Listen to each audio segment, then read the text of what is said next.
the signals for the Baltimore Colts. Unitas gives to Amici. The Colts are the world champions. Amici scores. It's amazing, sensational, dramatic, heart-rending, exciting, thrilling finish in the history of college football. California won the big game. 5 seconds left in the game. You believe in miracles? Yes. This is Phil Steele. This is Mike Burnham. This is Wes Durham. This is Mike Ashley. Hi, this is Chuck Foreman, number 44 of the Minnesota Vikings. Woo, mercy, this is handsome Jimmy Vance, the Boogie Woogie Man. This is Coach Pry with Virginia Tech Football, and you are listening to Big Dog Sports Talk. Are you ready to rock? Are you ready to roll? Okay, let's do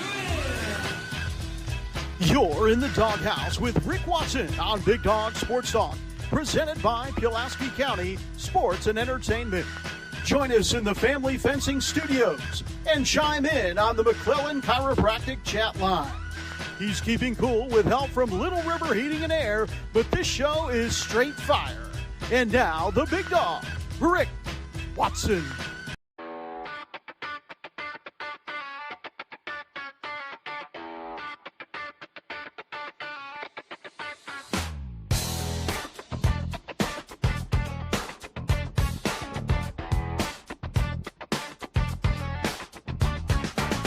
Rick Watson's got the mic. He's the big dog king.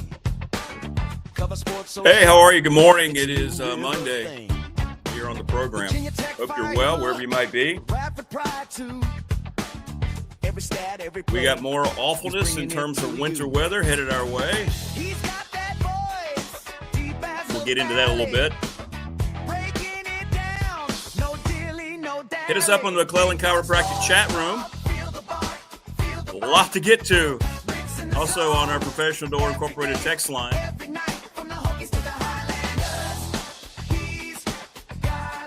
could probably compact everything that happened this weekend in a 4-hour program. My goodness gracious.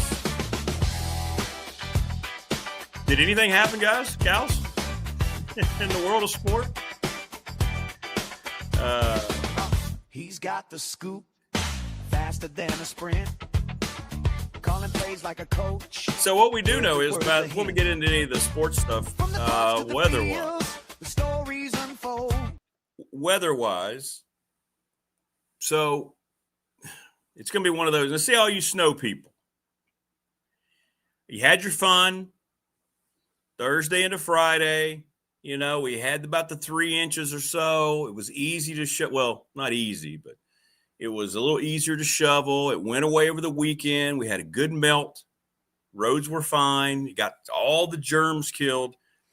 See, this is where snow people, the greed of snow people, now they get all excited today. And today is going to be the worst kind because it's going to start when people are already at work, and it's just going to build up all day. Started out as rain. I think that may have surprised some people. It's raining right now. Heavy, though. Heavy precipitation throughout the day, and then it's going to build up, and now they're saying we could get more than the 3 inches they called for, so we'll see what happens. But all the snow people, it's so – no, you had your shot, and now you see this is why the rest of us hate it, because now it just continues, and now everybody's going to be put out trying to get home. They've closed all the schools. Radford University's closed again. And it's just going to be a crappy afternoon, evening. And what do? You did have to go to work. You're going to get home. You're going to have to shovel and clean stuff off. It's going to be treacherous driving. See, you can't just have your one day, snow people. You get to have the start of the week as well. Enough's enough. So Brent Pry is back in Blacksburg. We have to make sure we give Damian Sordelet his flowers on Wednesday because he brought this proposal up, I don't know, about 2 weeks into the search, remember? And we were like, nah, come on, man. Why would he do that? Well, it's interesting to see Tech reaction. This is a guy who failed as the head coach, put the program in the situation that it was in, that it needed a new head coach. And I don't know how many of you in chat I won't say ripped him, but we're very relieved that he was gone. On our Facebook page, which, by the way, over the weekend, with the post that I was making about that and the college football playoff, we had over 20,000 interactions on the BDST Facebook page, by the way. Yeah. Thank you. I don't get a damn dime for that, but it's great. Great that people are following the page. Anyway, and sharing everything we do. So everybody was happy he was gone, and now James Franklin is bringing him back as a defensive coordinator. And we now have to get your reaction about that, honestly. I think Brent Pry is a terrific dude. He came on the show all the time, unlike the new head coach is going to do. But I'm not sure about this move. I mean, is it just being familiar? Does it mean James Franklin is striking out with the people he's trying to get? I don't know. We haven't had any comments from Virginia Tech. And as a matter of fact, it hasn't been anybody locally that's reported this. It's been a national reports and confirming it. So, in other words, you didn't see the Roanoke Times confirm it. You didn't see – let me see if Damian updated. Tech sideline didn't have any information on it. It was all national people, and I wonder if that was also James Franklin bypassing local folks. Yeah, nobody wrote about it locally, which I thought was very interesting. But it's done, and I got to get your honest thoughts about all that. The defenses weren't very good that he had in Blacksburg. And now you can say, well, Chris Marv was the coordinator. Well, no, Brent Pry it was his defense. He was co-coordinator the years for James Franklin. We're going to talk to Phil Elmassian, Todd Grantham. We got all the great people on today to talk about it. It's perfect. You're going to just sit back and get educated like I will with those two guys. Germaine Frell will wrap up the high school tournament. One more week. Glenver's going to play for a state championship. Grayson County lost by 1. I hate that. Glenver beat Union 21-20. Go Highlanders. And Joi Williams is going to join us. And you are going to enjoy hearing from Joi. You're going to enjoy hearing from Joi. Yeah, that's why I make the big bucks. Joi is a Radford University basketball player, and she went off against Navy last week. She had 36 points. She hit a unbelievable 3 to send the game into double overtime. And, folks, I know how down we are, the playoff mess and how crappy college sports is. And trust me, it is an absolute cesspool of awfulness. Hopefully when you meet Joi here on the program today, you're going to go, that's why we still kind of come back to it. A great student, great player, terrific young lady, and we're going to have fun with that. So she's going to join us at 7:15. Jermaine Ferrell, Joi Williams, Phil Elmassian, Todd Grantham. And I don't know what else anybody's doing across the country on their YouTube shows, but you're not going to find better content from a guest perspective than what we're having today, especially in lieu of all the things that are going on regionally, locally, and nationally. You're welcome, America. You're welcome. We got a lot going on. So we'll try to get to as much of it as we can. I want your honest appraisal. First of all, what do you think, Brent Pry? Do you like him as the defensive coordinator? Because I know one thing, and I can go back and check the receipts. There was nobody in chat that was sorry that he was fired as the head coach. It's unprecedented. It's unprecedented from the standpoint that in the same calendar year that the football coach is fired, the head football coach, that he is then rehired by that same school.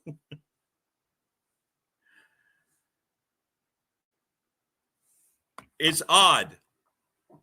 And no matter what you think of it, it's odd. I think, Tebow, I think your last phrase is exactly the way I look at it. It is what it is. No idea whether it'll work. Is this an indication that James Franklin's having trouble getting his own people? Was this the plan all along? We don't know because we don't have any information. I don't know.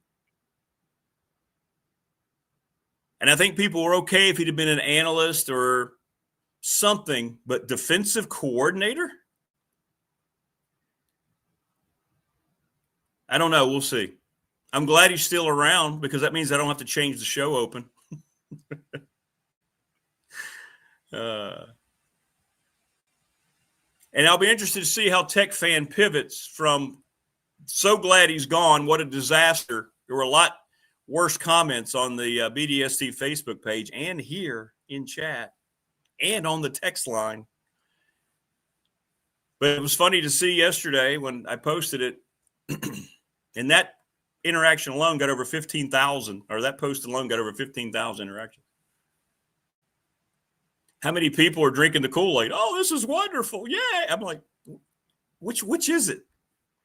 It's a very curious hire. How's that? I won't say it's bad because I like the guy. It's a very curious decision from James Franklin. And why did no local people have it? And I don't mean me, because I don't give a damn about breaking news. But why did the Tech beat writers not have it? Why did Tech? It's just weird that it went to a national report. And was that intentional? I don't know. So we'll get into all that. I want your thoughts. I value your thoughts. It's weird. It's weird. Now, from personal experience, I can tell you that it can work. I am a lifelong Denver Broncos fan. And our defensive coordinator is our former head coach, Vance Joseph, whose Broncos defense is one of the best in the NFL and is really the only reason the Broncos somehow have won 10 in a row and are 11-2. Now, he was the head coach. Everybody liked him. It's very similar, and I bring this up because it's a lot like Brent Pry. Everybody likes Vance Joseph. He's a terrific dude. Some people are just suited to be coordinators more than head coaches, and I think that's the case with Vance. Now, it wasn't the very same calendar year he was rehired. They went through a couple coaches, and then Sean Payton got there, had a relationship with Vance. It checked with the brass in Denver and said, hey, I think he fits what my vision of our defense is supposed to be. Can I talk to him? And if I want to hire him, can I hire him? And they were like, sure. Is Vance okay with it? Because everybody, when he left, nobody had any ill will toward him. Fans didn't like his teams, and he wasn't a good head coach. Brent Pry was a lousy head coach. But it doesn't mean that he can't come back and coordinate the defense. And Vance Joseph has done a great job. Now, it's different in the NFL than college. This is unprecedented in college. Not that coaches are coming back, even in a different role, but to happen this quickly. It's very strange. Very, very strange. But look, for the guy, for Brent Pry, I'm happy. If he wants to be part of it and he's that close with Franklin, then that's great. That's great. You didn't hear any bad words from him when he was let go. He just kind of left. Obviously, he was a factor in Franklin coming here. And he loves the place. So good for him, good for him. But I'm not going to sit here and rip on it. It's strange. It's a head scratcher, but maybe it works. I don't know. Maybe it works. We'll see. We'll see. Anyway, I want your thoughts here on the McClellan Chiropractic chat line and, of course, on the text line. All the people that are hitting me up on the text line, all schools are closed. Everything is closed. We're closed at Radford. This stuff, it's not out there now. It's going to hit here soon because the temperatures are starting to fall. This was supposed to be snow already. It's rain right now, but it's going to get – it's going to be annoying because you're going to be at work or wherever you are, and then you're going to look out and go, yeah, can I go ahead and leave? Can I get home? And then we're all going to be shoveling this evening when it's dark, colder. Yay, winter. Virginia. I don't know how else to say it. They weren't ready to play. Tony Elliott did not have them ready to play, and Duke was better. They won in overtime. And when that happened, I was thinking, Armageddon for the league. And then sure enough, the playoff comes out, and what did we keep saying? Head-to-head has to matter. This whole thing is a farce. This whole thing, I think this system is a disaster. But if head-to-head doesn't matter, why do we play any games at all? Miami beat Notre Dame. And I'm sorry, Notre Dame fan, you don't deserve to be in the playoff. Your resume was no better than Miami's, and you lost to them. I don't give a damn when the game was played at all. I don't care. Right? Doesn't matter.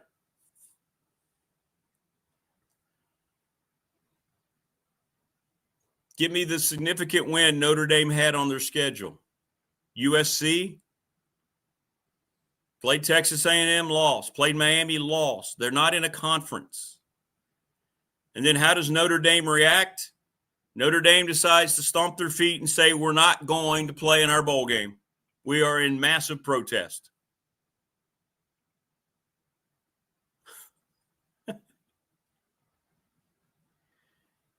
Really?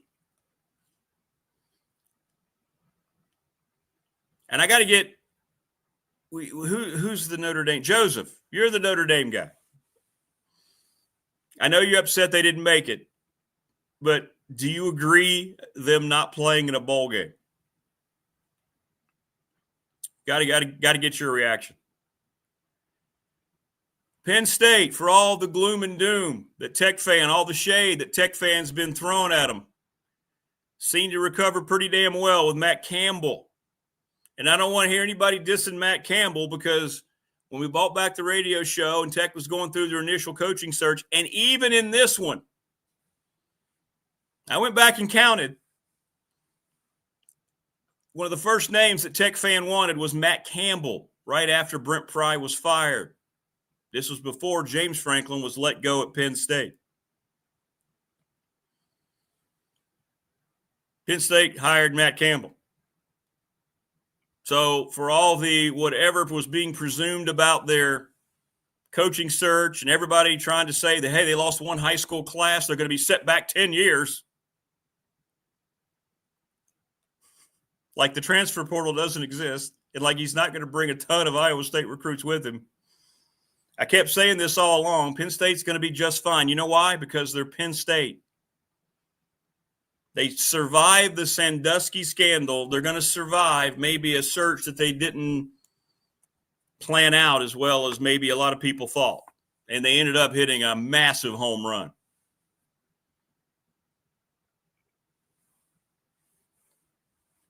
Yeah, when you see the opposing athletic director crying, supporting him but crying that he left, they know they lost a good guy.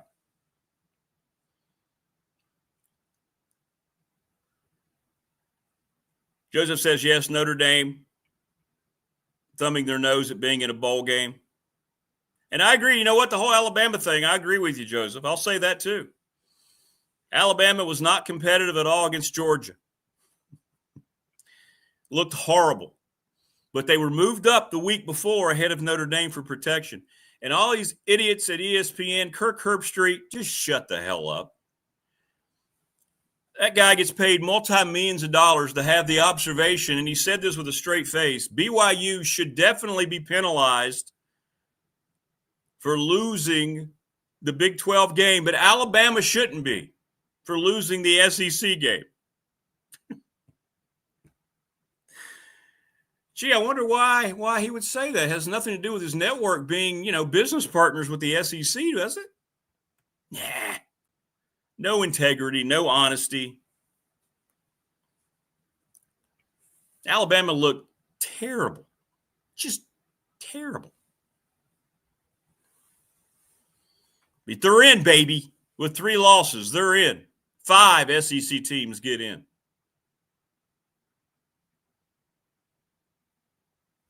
And now many other teams are opting out of bowl. What we're seeing, and this is great news, and look, I am ecstatic that James Madison is in. It is awesome. They have to go to Oregon. Tulane also gets in. So 2 group of 5 teams is in, which means this whole system is about to be imploded. There's not one of the TV networks that's happy about it. Tulane and Ole Miss should be a good game. The Dukes are going to have a great experience traveling to Oregon, regardless of what happens. Bob Chesney will coach them, by the way. He was officially announced at UCLA on Saturday. We're going to have Matt Rohn, the athletic director, on the program.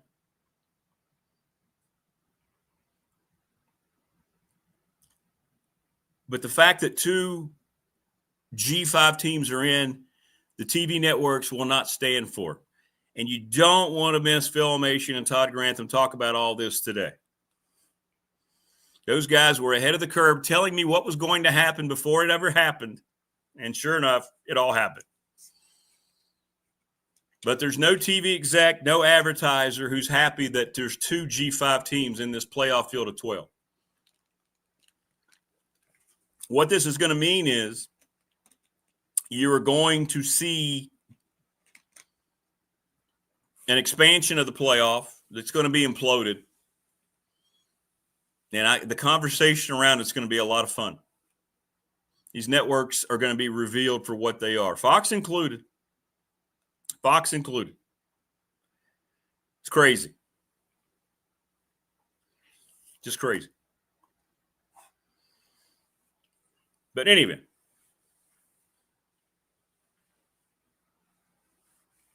for Herb Street to sit there with a straight face and say that and think people aren't going to jump all over, and he got memed, he got ripped on X. I mean, we're talking about national pundits, his peers in the industry ripping him. And they don't care because they control it all. They don't care. But Bama not getting it. I mean, and the thing about it, too, we all saw it coming, but yet when it happens, we still get pissed off about it. Like, we all saw it. We all knew it was going to happen. Every one of us knew that they were going to get at least, talking about the SEC, we're going to get at least 5 teams in. So let me hear it, chat.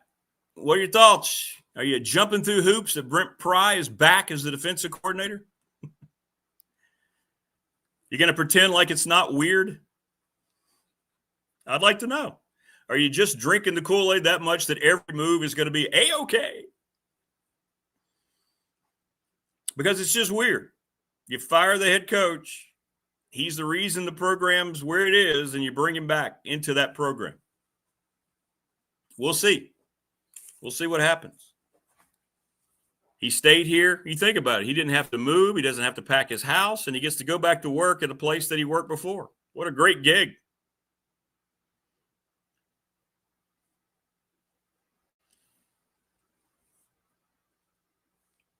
What a great gig, man.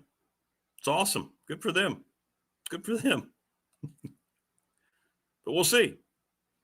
Will we get any kind of conversation about it? When will we hear something from James Franklin?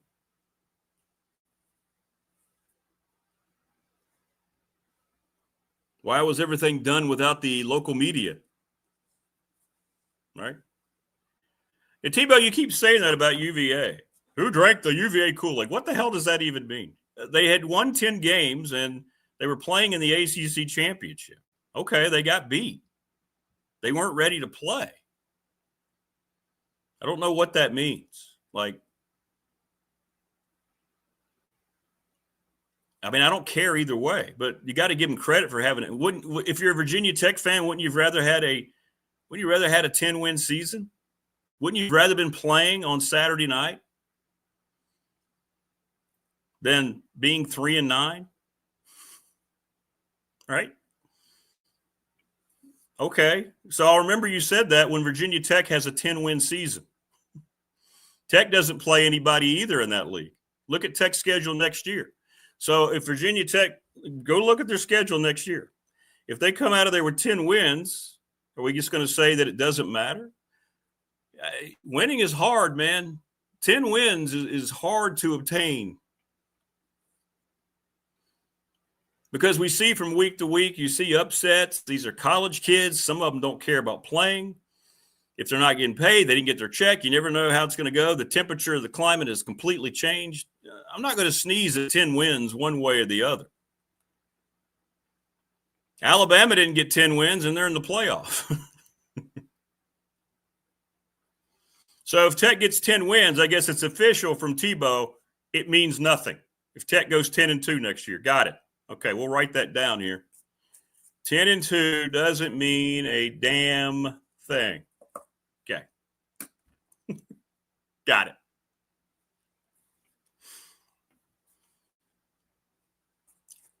Okay. It's hard to win. It's really, really hard to win. At any level, it's hard to win.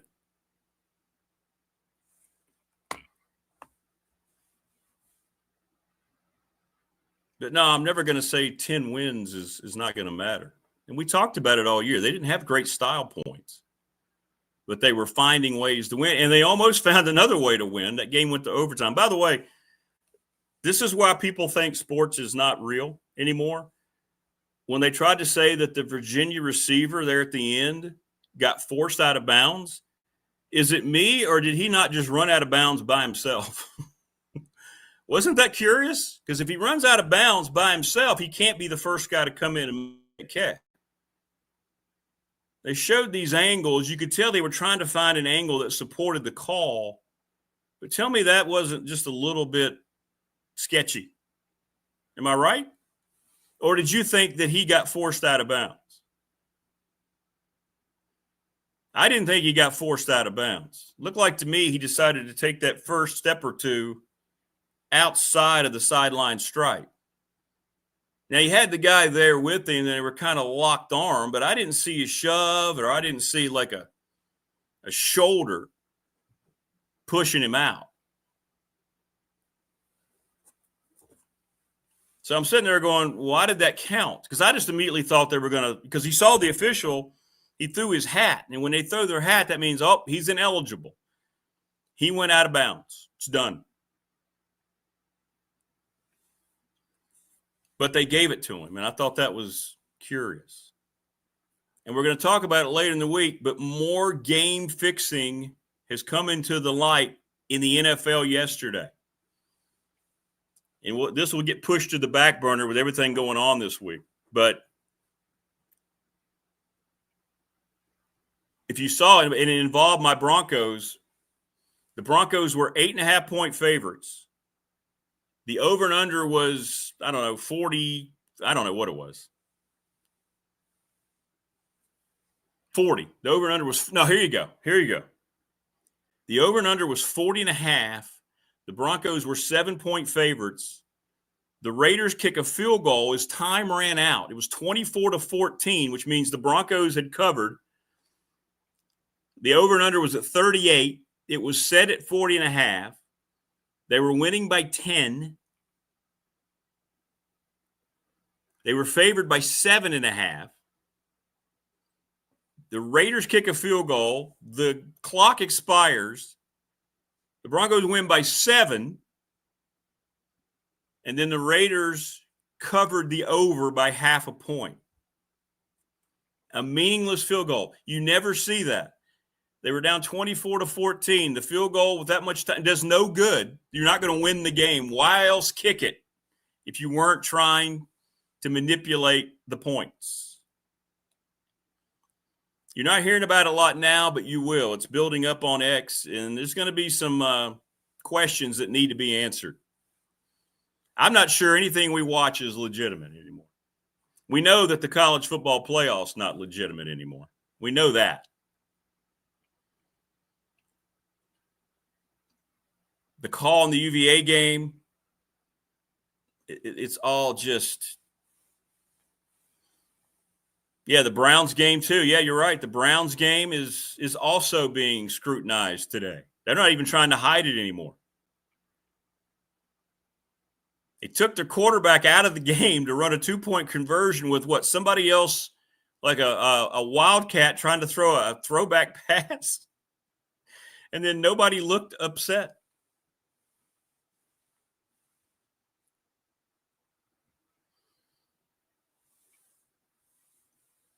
And that's the point, Joseph.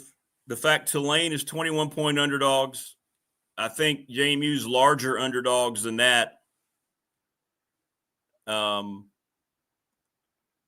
That's why the playoff won't stay where it is. And that's why the networks are not happy whatsoever. I want to thank the NRV Super Bowl for their support. They have the Bowler of the Month, Sarah Williams. She bowled a 288 and a 271. Congratulations to Sarah. Super Bowl is the area's leading entertainment center. They have NRV nightlife at the Super Bowl, which opens on Friday, December the 12th. They've revamped the whole thing from 11 to 1 a.m. It's now 1,900 square feet. It's called a Neoverse wall. So give them a call, 540-382-5525, and ask for Amanda or Terry. How cool is that? And I think that's where we're going to have the BDST meetup. I think that's what we're going to do. Thanks to Lawson's Mobile Home Supply, James Lawson, located at 300 North Franklin Street in Christiansburg, 540-381-8011. Windows, doors, plumbing supplies, plus installation. Yeah, exactly, Wayne. Yeah. How in the world do you bowl like that, man? How are you that good? She's good. She's really good. It's awesome. 288 and a 292. You could probably add up all of my rounds. Like if we bowled 3 or 4 games and I might hit 288. We need to get some of those bowlers on. What we need to do is, like we're going to do with Mark Hundley over at McClellan Chiropractic, sponsor of our chat room. We need to have Sarah showing me how to bowl and, get the spin and get the break and all that. I think it's so cool. I've never been able to do that. The way they manipulate their wrist and do it, it's crazy, man. Crazy. Go get your next vehicle, by the way, at Harvey's GM in Radford. Just took my son's car down to the service department. Not only do you get great deals from Brad, you'll find exactly what you want at the best price. If you ever need it serviced, they're not going to try to rip you off. They're honest with you. Hey, this is what you're looking at. If you don't want to pay for that, we can do this now to get it going. You can come back, whatever you need to do. So go to Harvey's GM in Radford. And see Brandon at Top Shelf Apparel, too, 4377 Lee Highway. And if you want a BDST shirt, let me show you what it looks like here. Where is it? There is it. I can't find it. There it is. Boom. Hit me up. $20 locally. I can mail them to you for $30. If you want more than one, I'll keep it at $30. I'll just put them in a package for you. There you go. Great Christmas gift. Great stocking stuffer, the BDST T-shirts. Thanks to Family Fencing. Talked to Jason Green yesterday. He was at the Radford game as we beat St. Francis. 540-200-8294, familyfencingnrv.com. Snow again today. If you had your fence up, you wouldn't have to worry about it. Don't wait around for the winter to get worse. Then they work through the winter. They don't care. They just don't care. They care about you and your yard. They don't care about the weather. McClellan Chiropractic Clinic, thanks to Mark Hundley and Company. Cold weather means your back's going to pop. Yeah, we will get Creed to sign the shirts. Yes, we will. We'll work on that. Talked to Travis Williams a lot this weekend. He's, of course, the owner and proprietor of Professional Door Incorporated, sponsor of our text line. He's so excited for Matt Roan. He's going to fly out there. He's best friends with Tater. And he's going to fly out to the Oregon game, it looks like, to go support James Madison against the Ducks. 38 years in business, right across from me in RCC. Great people. The Ready Set Fund, bobchrist11@gmail.com, readysetfund.com. Check it out. You're trying to raise some money for your school organization, your church, whatever it might be. Give Bob a call. Ready Set Fund is there to help you. They help raise $4,000 for the Floyd County softball team. Yeah. It's great stuff. National Bank, member FDIC, exclusive banking partner, BDST. Thanks to Larry Ramsey and Company. They are awesome. Yes, at least Indiana got the win. Best game of the weekend it was. We got to talk about Kurt Cignetti. It's the best coaching job maybe in the last, 50 to 80 years of college football, what he's done with Indiana football. The attorney, Ryan Pry, brings you your fan question of the week, 701 West Main Street in Radford. Trust and estate planning What's it going to be this week? I guess it should be centered. You know what? It's going to be simple. I guess it's simple. It's got to be centered around Brent Pry being brought back as the defensive coordinator. Are you down for it? Is this a good move, or what do you think? Especially all of you who ripped him here in chat. And I mean, you ripped his ass. And now he's coming back. Your thoughts? Like to hear them. Little River Heating and Air, 1095 Radford Street in Christiansburg, 540-553-2971. Go see Charles Lee. Again, they'll come out as well. The weather, it doesn't really matter. And then Pulaski County Sports Entertainment. Saw Jonathan Sweet yesterday. Didn't get a chance to talk to him at the Radford game. Presenting sponsor of this program, and we're going to have all those folks on. I think this week that's starting, as we got a lot to get to. And thanks to the Montgomery County Chamber of Commerce, Steve Bufato. Cignetti and what he's done in Indiana, mind-blowing. That's a program that had absolutely nothing, no tradition, no history, no nothing. And what he has done, the number one seed in the playoff, Indiana football. The Mendoza kid is an outstanding quarterback. He's the best player in the country, but who knows if he'll win the Heisman. The Heisman's ridiculous anyway. Joseph says, I saw the whole Pry hiring from the start. I thought maybe there might be some kind of position for him, but I never thought he'd be a defensive coordinator. Yeah, we do. We're going to have to let Damian on Wednesday get his flowers. Yeah. He threw out that theory, and we all were, me especially, scoffed. No, it never happened. Good morning, Jason. Going to have some crappy weather again today. I know right now people are probably excited. And I get it. If you like snow, you like snow. I do not. But it's going to be one of those while you're at work. I just hope everybody is safe. And I hope people can get where they need to get. And school will be out for, I don't know how long. It will be out again tomorrow. I don't know about Radford, but it'll be out again tomorrow at the local schools. Because I think this stuff's going to pile up pretty quickly. Depends on how warm the surface is. We're still at 34 degrees, but I think it's a lot of precipitation. If you ever want to know what's going on with the weather, I strongly urge you. I try to turn you on to things that are positive. Kevin Myatt on X, Myatt. Don't watch the local weather people, whatever. Myatt is the absolute best. I know him a little bit from the very first run of the show. He was doing weather for the Roanoke Times at the time. But now let me tell you where he works for Cardinal News, Virginia. And this is all he does. He's at the point where all he does is study weather. He's an actual real meteorologist. He's terrific. But if you want to know what's going on with the weather, just follow Kevin Myatt. Tell him we sent you. He doesn't know I'm doing this. I'm just doing it because it's somebody. If you're outside and you work somewhere and you have to travel, Myatt's the one you should follow.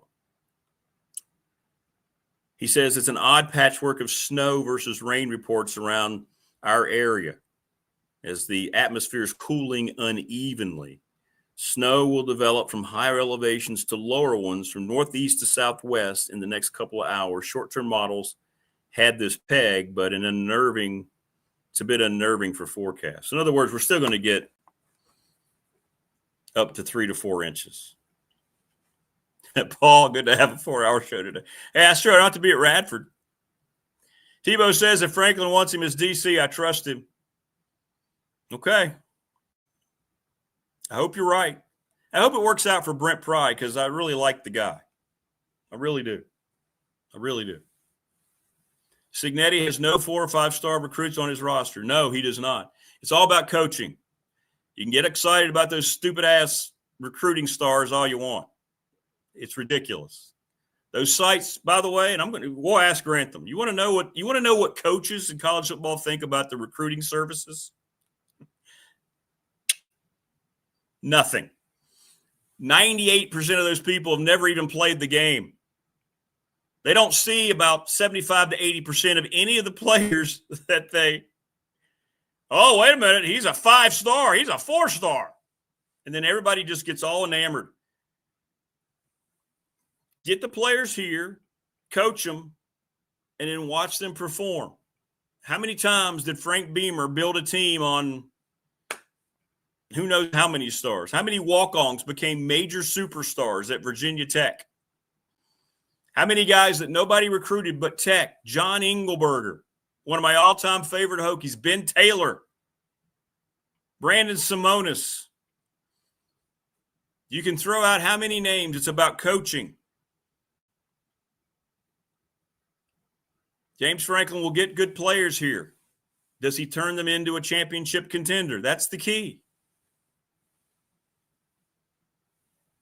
So whomever decides to commit, trust the coaches, right? Don't get so caught up in, well, he's only a 2 or 3 star. No, don't look at it that way. If you want to come play, then let's get him here and see what happens.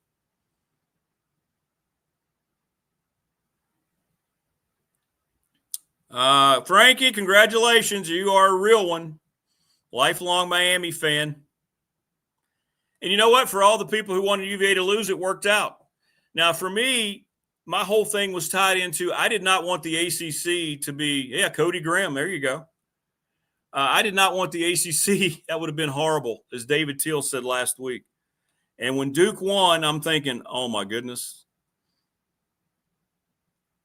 They're going to take Notre Dame in the ACC. This is going to be Armageddon for the Atlantic Coast Conference.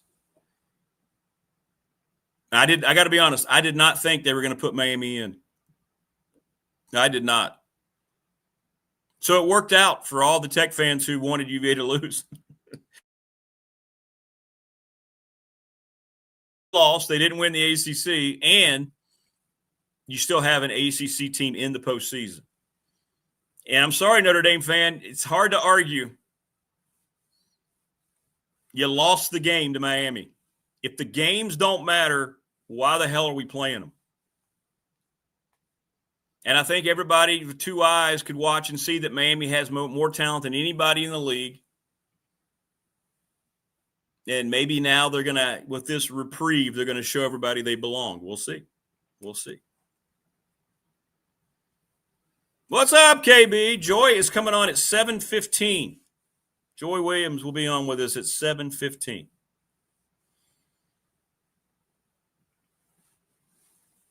I don't want to speak for Matt Jason, but I would say that probably won't happen with the James Franklin hire in Blacksburg. I'll ask him directly.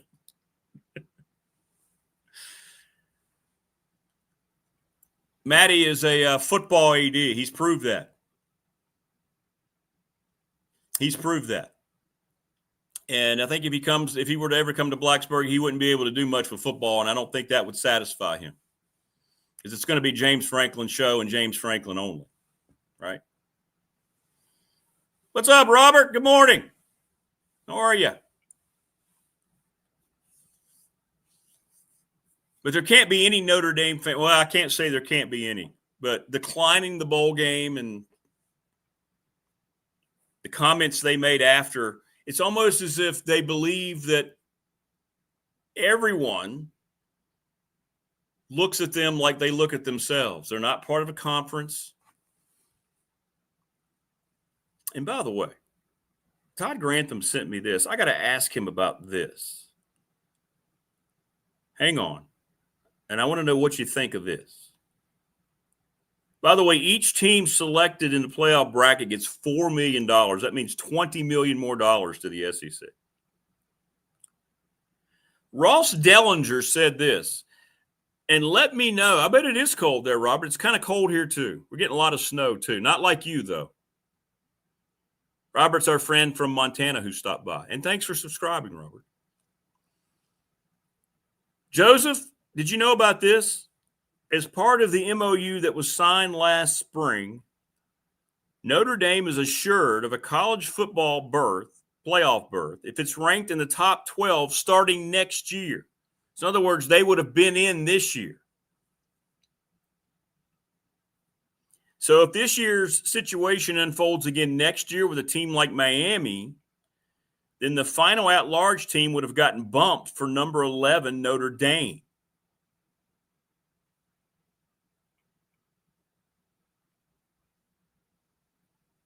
What? This playoff format is just a complete disaster. I mean, who signed off on that?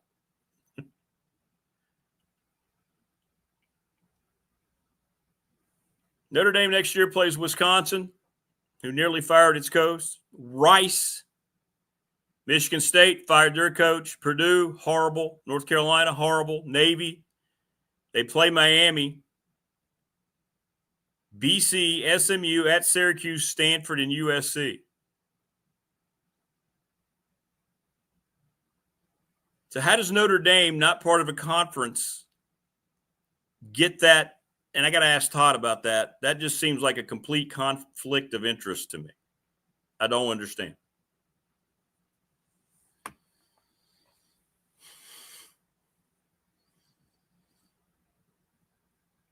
It just, that blows me away. So Notre Dame's saying, hey, what about our bias? Well, yeah, you didn't deserve to make the playoff. But next year, it's already put into the formula that you're going to be considered regardless. Because I don't understand. Is that an NBC? Did they get involved in the negotiations or something? Is that what that is? I don't know, man. I don't know. I just don't know.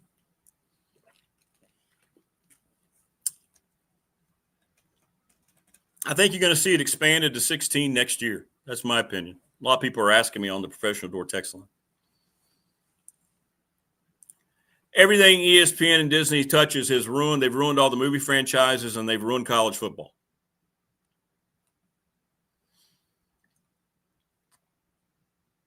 And you think about on the surface, and Joseph, I'm not trying to pick on Notre Dame because I know what Notre Dame is and what they stand for. But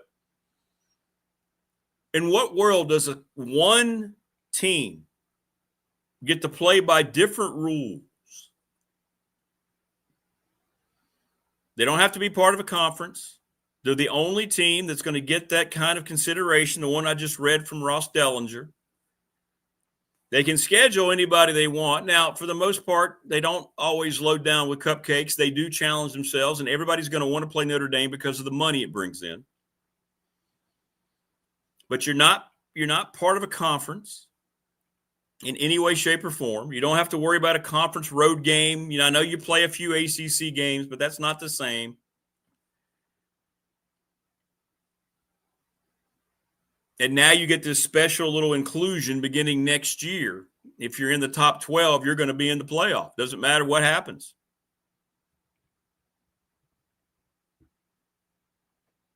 Explain it to me. So this year you don't get in. Was this because of the new rule coming in? But you know what? We went. And Tebow, you are 100% correct with your last post just now. Disney they've ruined everything they've touched. And what they've really ruined is something that we all care about, college football. Teams opting out of bowls left and right, by the way. Left and right.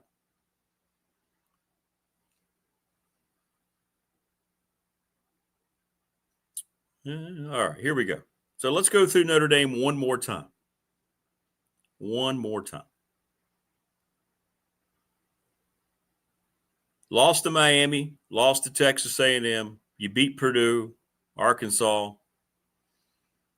Boise State, NC State, beat USC by 10, BC, Navy, Pitt, Syracuse, and Stanford. None of that's going to make you feel like you're going to jump through hoops, right?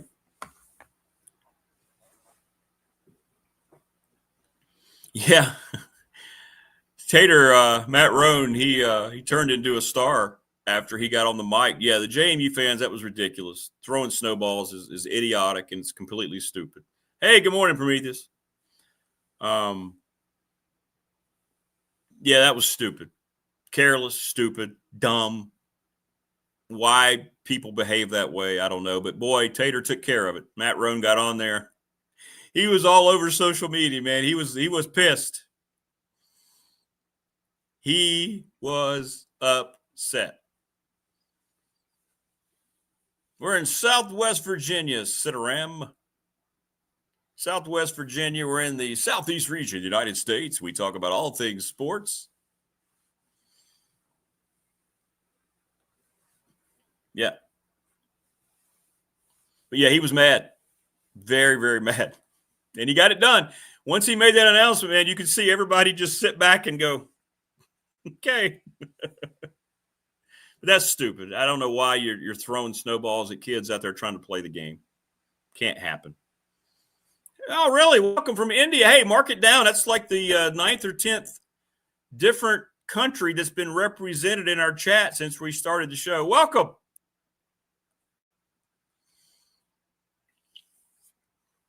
What was my nickname when I was throwing knuckles? I didn't really have one.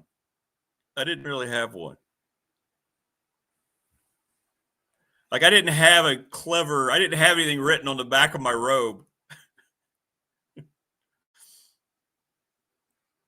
I'll tell you what they tried to do at the beginning, and I put an end to it because, Ric Flair is Slick Rick, right? I remember one time they tried to bill me as that. Slick Rick. No, let's just go with Rick. Just don't do that. I didn't really have one. It's a good question, Tebow. I never did really have anything like that.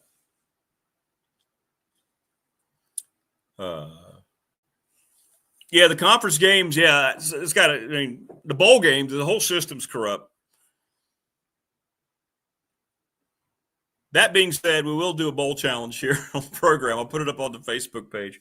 What I'll try to do is post the link here so we can all sign up, and we'll have T-shirts. We'll try to come away with some prizes or something. Hey, welcome. All right. Yeah, we love the USA too. Thank you.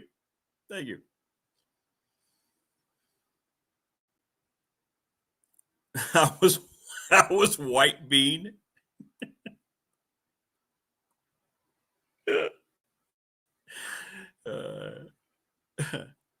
I was just a guy trying to use that outlet because I needed that, at the time.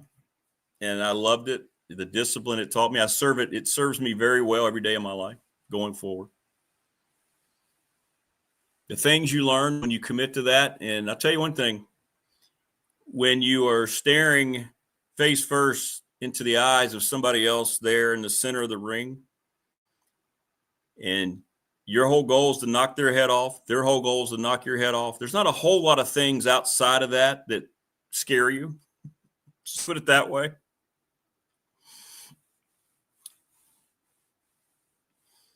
Once you do that, you're pretty much ready for anything. And that's kind of the way you handle it. Teaches you a new respect for everything. It does. Rick ribeye because he would tenderize you. Ooh, I like that. Yeah, I was okay. Until I tried to move up in class, and he took me down to North Carolina, and I didn't last but about a round and a half against a higher level fighter. But that's okay. 18 fights, 17-1, and the one ended my brief run. I was getting a little older and realized, yeah.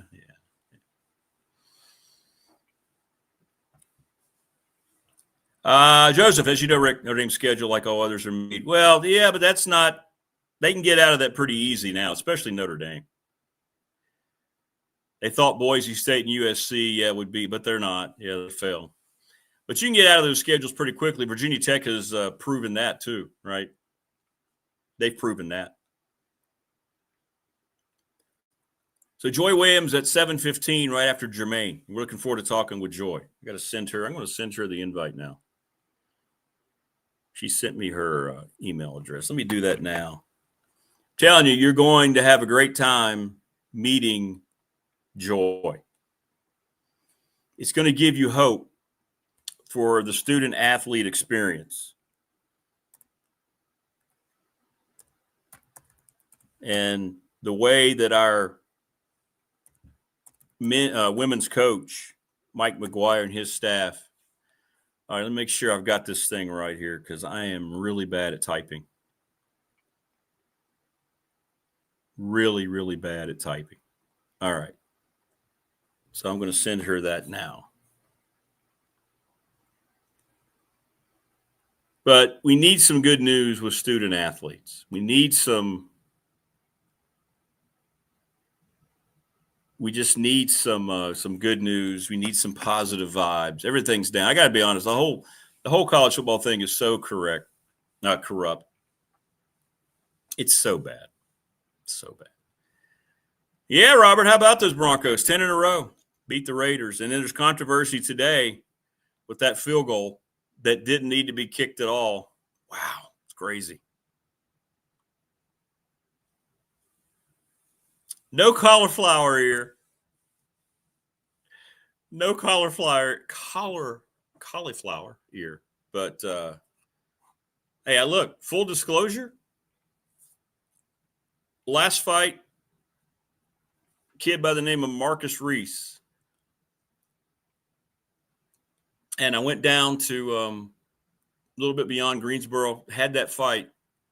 Big, strong. He was faster than me. And that's what fighting's all about. It's about speed. And he was faster than me. I got through the first round. Second round, I don't remember any of it. It was one of those movie scenes. I only watched the tape of it one time. Didn't watch it again. But I ducked under kind of a right cross, and then he hit me with an overhand left that I never clearly saw. You know, it was one of those that comes across and just catches you right there. And I just, I was gone. I was out. Out. Woke up in the back on the table, just like you see. And I remember getting up, and my guys were sitting over me. Pops the train. He was like, and I go, okay, we ready to go? My face was like this. You didn't feel it, but your face was like this, swollen. Hey, Rick, it's over, man. Fight's over. Fight's over. Oh, okay. And then after that, I got back in the ring. I healed and was training, but then I started to have massive headaches, and I started to have dropouts, and that's when it became a problem. And at this point, I was probably 23, 24, and at that point, I'm like, yeah, cut me, man. My eyes weren't cut, but boy, this right here, right, swollen up, this side where he hit me.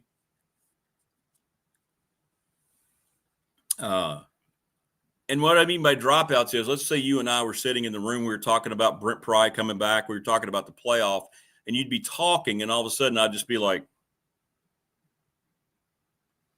and then the person would go, Rick, huh? So I got checked out, and I had some concussion syndrome, and I said, you know what? I'm done. And for about a year after that, I would go and get back and spar a little. But I don't regret a minute of it. I don't. Even though I got my ass kicked in the last fight. It's fine. It is what it is. Jermaine Ferrell scheduled to join us. Joi Williams, Phil Elmassian, and Todd Grantham. You don't want to miss Coach Elmassian. He's going to talk about the UVA game. We're going to talk about playoff. We're going to talk about what he looks at in the future of how this is going to look. And will it be the conferences? Will it be the TV networks? He's got some interesting theories. He's seen it all. And then Todd Grantham's going to talk about the playoff. We'll talk about, can this Brent Pry thing work? Matt Campbell, all these things that are happening. Teams opting out of bowl. We've got so much to cover.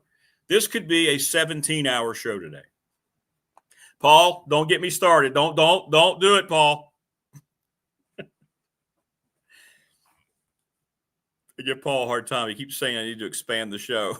He's going to say, all right, I heard you, 17 hours. Let's go.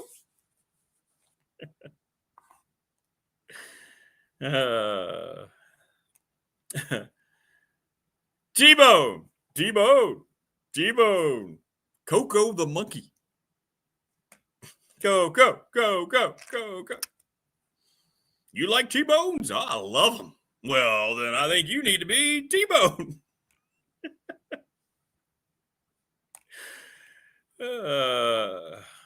Seinfeld, by the way. Sorry. We got kind of carried away there. Seinfeld. T-Bone, T-Bone.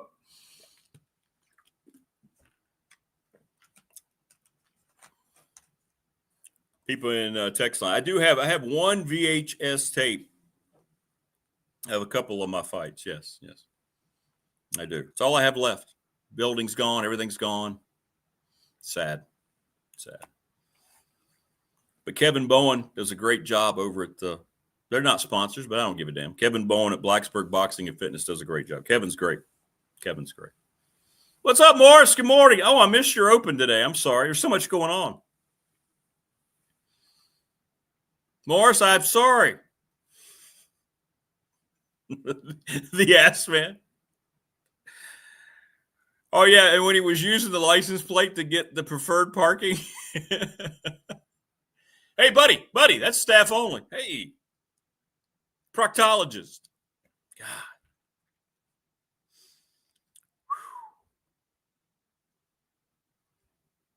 Man, that's good stuff. That is good stuff. Really good stuff.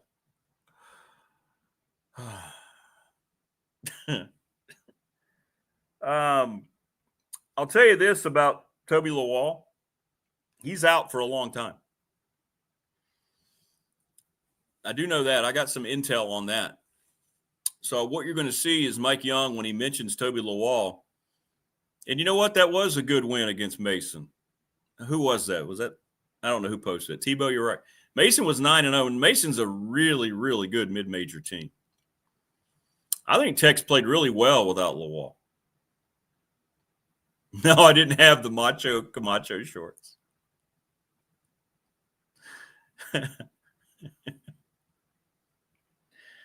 By the way, Morris, thanks for posting about the show, man. Appreciate it. By the way, please subscribe to the channel. If you haven't, Big Dog Sports Talk, DWG. Remember, it's absolutely free. Trying to get to 1,000. Once we get to 1,000, we're good to go. Please just subscribe, like, and share. We're covering everything. We have a lot of fun. It's the listener show. I've always said that. The viewers now. And I'm blown away. Thank you for having so many impressions on our Facebook page. That blew me away. Over 25,000. That's wild. That's wild. And none more so than the two that got the biggest was Notre Dame not playing in a bowl game, and, of course, Brent Pry coming back as the defensive coordinator. No, Opal. All you snow people, see, you had it early. You had your one thing. We let you get away with it heading into the weekend. But now, see, here we go. And what's frustrating is you can't get out and shovel it today when it starts. Like last time it worked out great. It snowed very quickly. It got out of here so you could get out there. I got out there right after the show, and I worked for a couple hours. I was pretty proud of it, so I posted on it. But now, you see, you have to wait all day until it stops. All right, Joi Williams joins us in about 10 minutes from Radford Basketball, joining us now on the program. There he is. He is Germaine Frell. What's up, man? How are you? I'm doing all right. I'm on TBS time, 5 minutes after the match. That's okay. That's okay. Hey, Glenver Highlanders, one win away from a state title, beating Union 21-20. I tell you what, we had some interesting games, Saturday. I mean, the Glenver game, they held on. Union went for 2, held on. Big win for them. And really, Glenver, they've really, when you look at the teams, like I said, we've had all year, they're, obviously undefeated, and they've been the most consistent all throughout the whole year. Had a 21-7 lead, and they held on, and they got the win. But it was a big-time game for them. Brody Doyop, once again, getting it done, and one heck of a kid, one heck of a player. And so obviously they'll play Strasburg 11:30 at Salem Stadium, and Glenver opportunity to win a state championship for the first time since 2014, when they won that one in overtime. And obviously you had Coach Clifford's son Zach with a rushing touchdown, and then a touchdown in overtime, and that was a great game against Wilson Memorial too, from 11 years ago. So there'll be an opportunity right then and there. And unfortunately for Grayson County, they fell 1 point short. But you know what? I think I saw a lot of these games ended with teams going for two, right? They were trying to win it. Is that what happened with Grayson too? They just failed on the 2-point conversion? Yeah, Grayson went for two, but then, they still had some time at the end to come back, and then they had the turnover. The Goad brothers did a great job in that game. And, they just came up a little short. And then you look at the other games. I mean, Jefferson Forest, Verona flexed on them a little bit there, and that was a tough one for them to lose. But then, Lake Taylor, a last-second touchdown, and then Liberty Christian with their game against Kell Run. I mean, they had a 28-9 lead in the second half, and Kell Run outscored them 20-0 to win that one. So a heartbreaker for LCA. But tough games. And this time of the year, it's just one of those things, Rick, as well as I do. When you lose, especially in the playoffs, and it's just when you lose, you have teams when you lose, an opportunity to go to state, to win a state championship, and you come one game short from that really hard. Then you look at Glenver. I mean, the way they played. And like I said, Glenver, 14-0, and they've been the most consistent team, throughout the whole season, and they're the only undefeated team remaining. And That's Union, right. with all the things going on down there, I mean, to go down there in a hostile environment. I mean, you've been down there. I mean, to play a game down here at Big Stone Gap, and the tradition on that field, and where everybody else has had wins, from previous teams, previous names, that place is a tough place to play. So when you get a win down there, you take it and you run with it. And great win by Glenver. But yeah, our other local teams, tough way to go out. And Tebow mentioned it, Strasburg, a different animal. They're going to have to, that defense is going to have to show up pretty big coming up this weekend for the Highlanders, no question. And Glenver's defense has played well all year. Like I said, when you've shut out 6 opponents, and you've only given up roughly 4 points a game. Now, obviously, Union was a little bit different. They had a lot of scoring there. I mean, to give up the 20 points, which exceeded the 19 they gave up against Carroll County. But I think when you have a Coach Clifford team and the way this team has been playing, I mean, they're going to be prepared and ready to go. And we'll just see how it goes the rest of the way. But just a tremendous win by Glenver. And like I said, we're down to one team, the last of the Mohicans, as they say. That's right. They're here, man. They're here. And then I hear that, after me, you're going to have Joi Williams. What a ball game she had. Oh, my goodness. 36 points. Yes. Against, in their game. And she was lighting it up, too. I mean, she's great person, too. She's going to be fun. Yeah. People are going to enjoy that. That.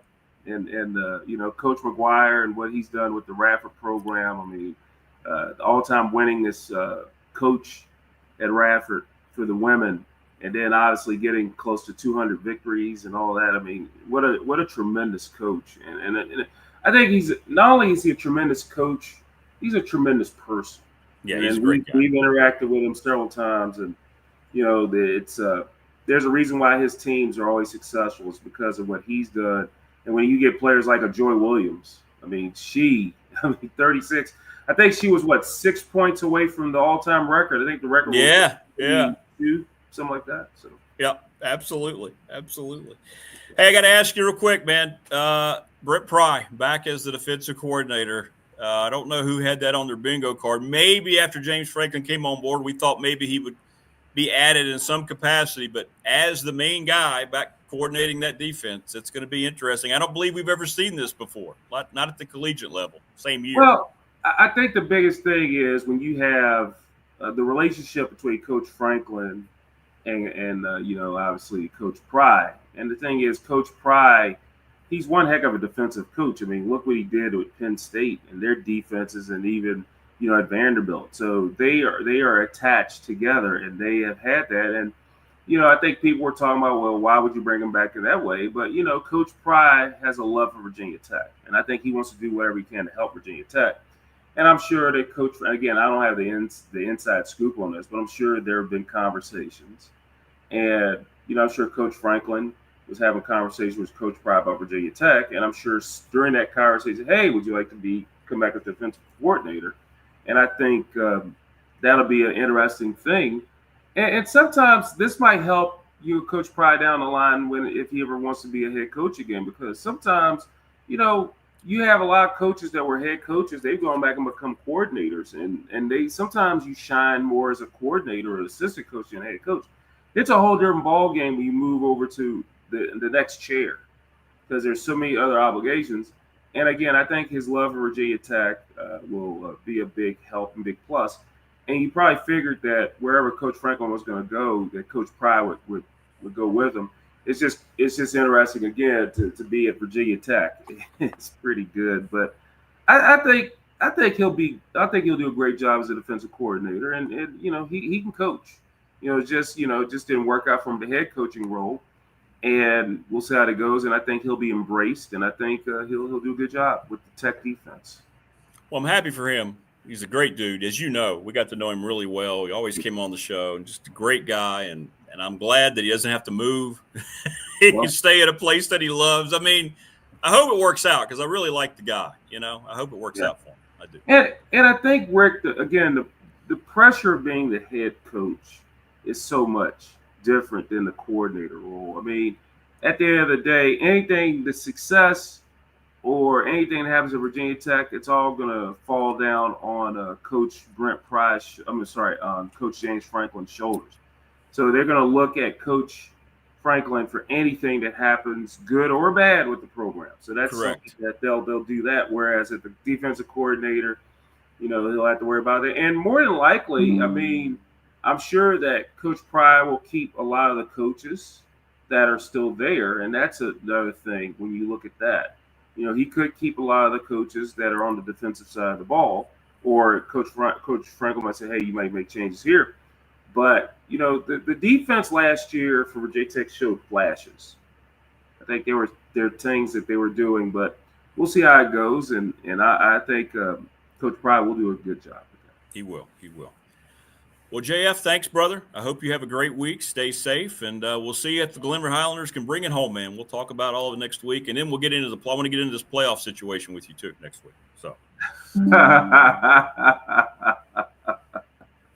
Hey, can I say something real? Yeah. Notre Dame. That's all I'm gonna say. But Notre Dame is like, look, well, we don't make it's kind of like Notre Dame in North Carolina men's basketball. When North Carolina said, "Hey, we're not going to the NIT," they said, "Well, we're good." That's right. That's right. And then Notre Dame, it's playoff or bust, and I get it. But to not go to a bowl game, and they have their rights, and they can do that. But that's to me, that's not a good look. But maybe Notre Dame isn't here. They're Notre Dame. That's right. Correct. All right, man. Have a great week. Take care of yourself, brother. You take care, sir. Thank you so much. There you go. Great stuff there from Jermaine Ferrell. Coming up, Phil Elmassian just a little bit later in about 15 minutes, and then Todd Grantham. We're going to get all this stuff covered, and it's going to be awesome. But as we've been previewing right now, all right, get ready, J-Dub. Here we go. There she is. Joi Williams joining us on the program. Radford University guard, and Joi coming off an impressive 36-point performance in the double overtime win over Navy. How are you, Joi? Good morning. I'm doing pretty good. Nice and early. Feeling good. Nice and early. Well, you ready for this? By the way, when I brought this up with Coach McGuire, wanted to have you on. And first, you know what he said first thing? No. He said, "Oh, that'll be great. She loves to talk." Yes, I've been getting over my camera shyness, though. So. No, you look great. But thanks for coming on. We appreciate it. And first of all, congratulations. And if you would, talk about this team, because you've been around for a little while down at Radford. And the way you guys hung in, that's a really good Navy team. And it was so strange. I was hearing Coach break down the scoring and how it went from late in the third quarter to the double overtimes. What was it about that game? Because he said he would look in the huddle And you guys were never wavered. You just kind of felt like, okay, we're going to get this thing together. It's very unheard of to lose a 17-point lead like they did. You guys took that game from them. Yeah, I don't think any of us really ever thought that we were out of the game. And I think that was kind of the consensus feeling like the whole time. It never really felt like we were down either. It just felt like they were hitting shots and we weren't. Maybe we had some things that we needed to correct. And then once we started hitting shots, I think it kind of motivated us a little bit more and more as we cut the lead more and more. So, it was my first overtime win at Radford. So I do love this team. So I'm super, super excited. That game was super fun. And you can speak about it. What do you see? What's the difference when this group came together with Coach McGuire and these young ladies who came in here? What do you see about this team that makes you realize you can go into any game and not feel like that it's going to be over? Oh, I think it definitely starts with like our preparation. Our preparation is a little bit different this year. It's a little bit more intentional. And then just like our leadership, like we have 2 great seniors, which I don't think we've had necessarily in the past, who really care and really are about the team and helping out, keeping us motivated, keeping us locked in. So, I think our leadership and just how we go about everything, practice day by day. Joi Williams joining us on the program from Radford women's basketball, coming off of a huge double overtime win against Navy. And 36 points for you, career high for you. You got hot. Let me ask you now, when you get in the groove like that, when do you start to feel it? Does it take 1 shot, 2 shots? When did you start to know that you were going to be making shots that night and your offensive game was clicking? I think I knew before the game. I think I was hitting shots a little bit during warm-ups, hitting a lot of shots during my shooting workouts. So I think I knew before the game, like this was going to be a good game. And I saw the first shot follow. And I always tell Coach McGuire, I was like, if one goes in, I have to shoot another.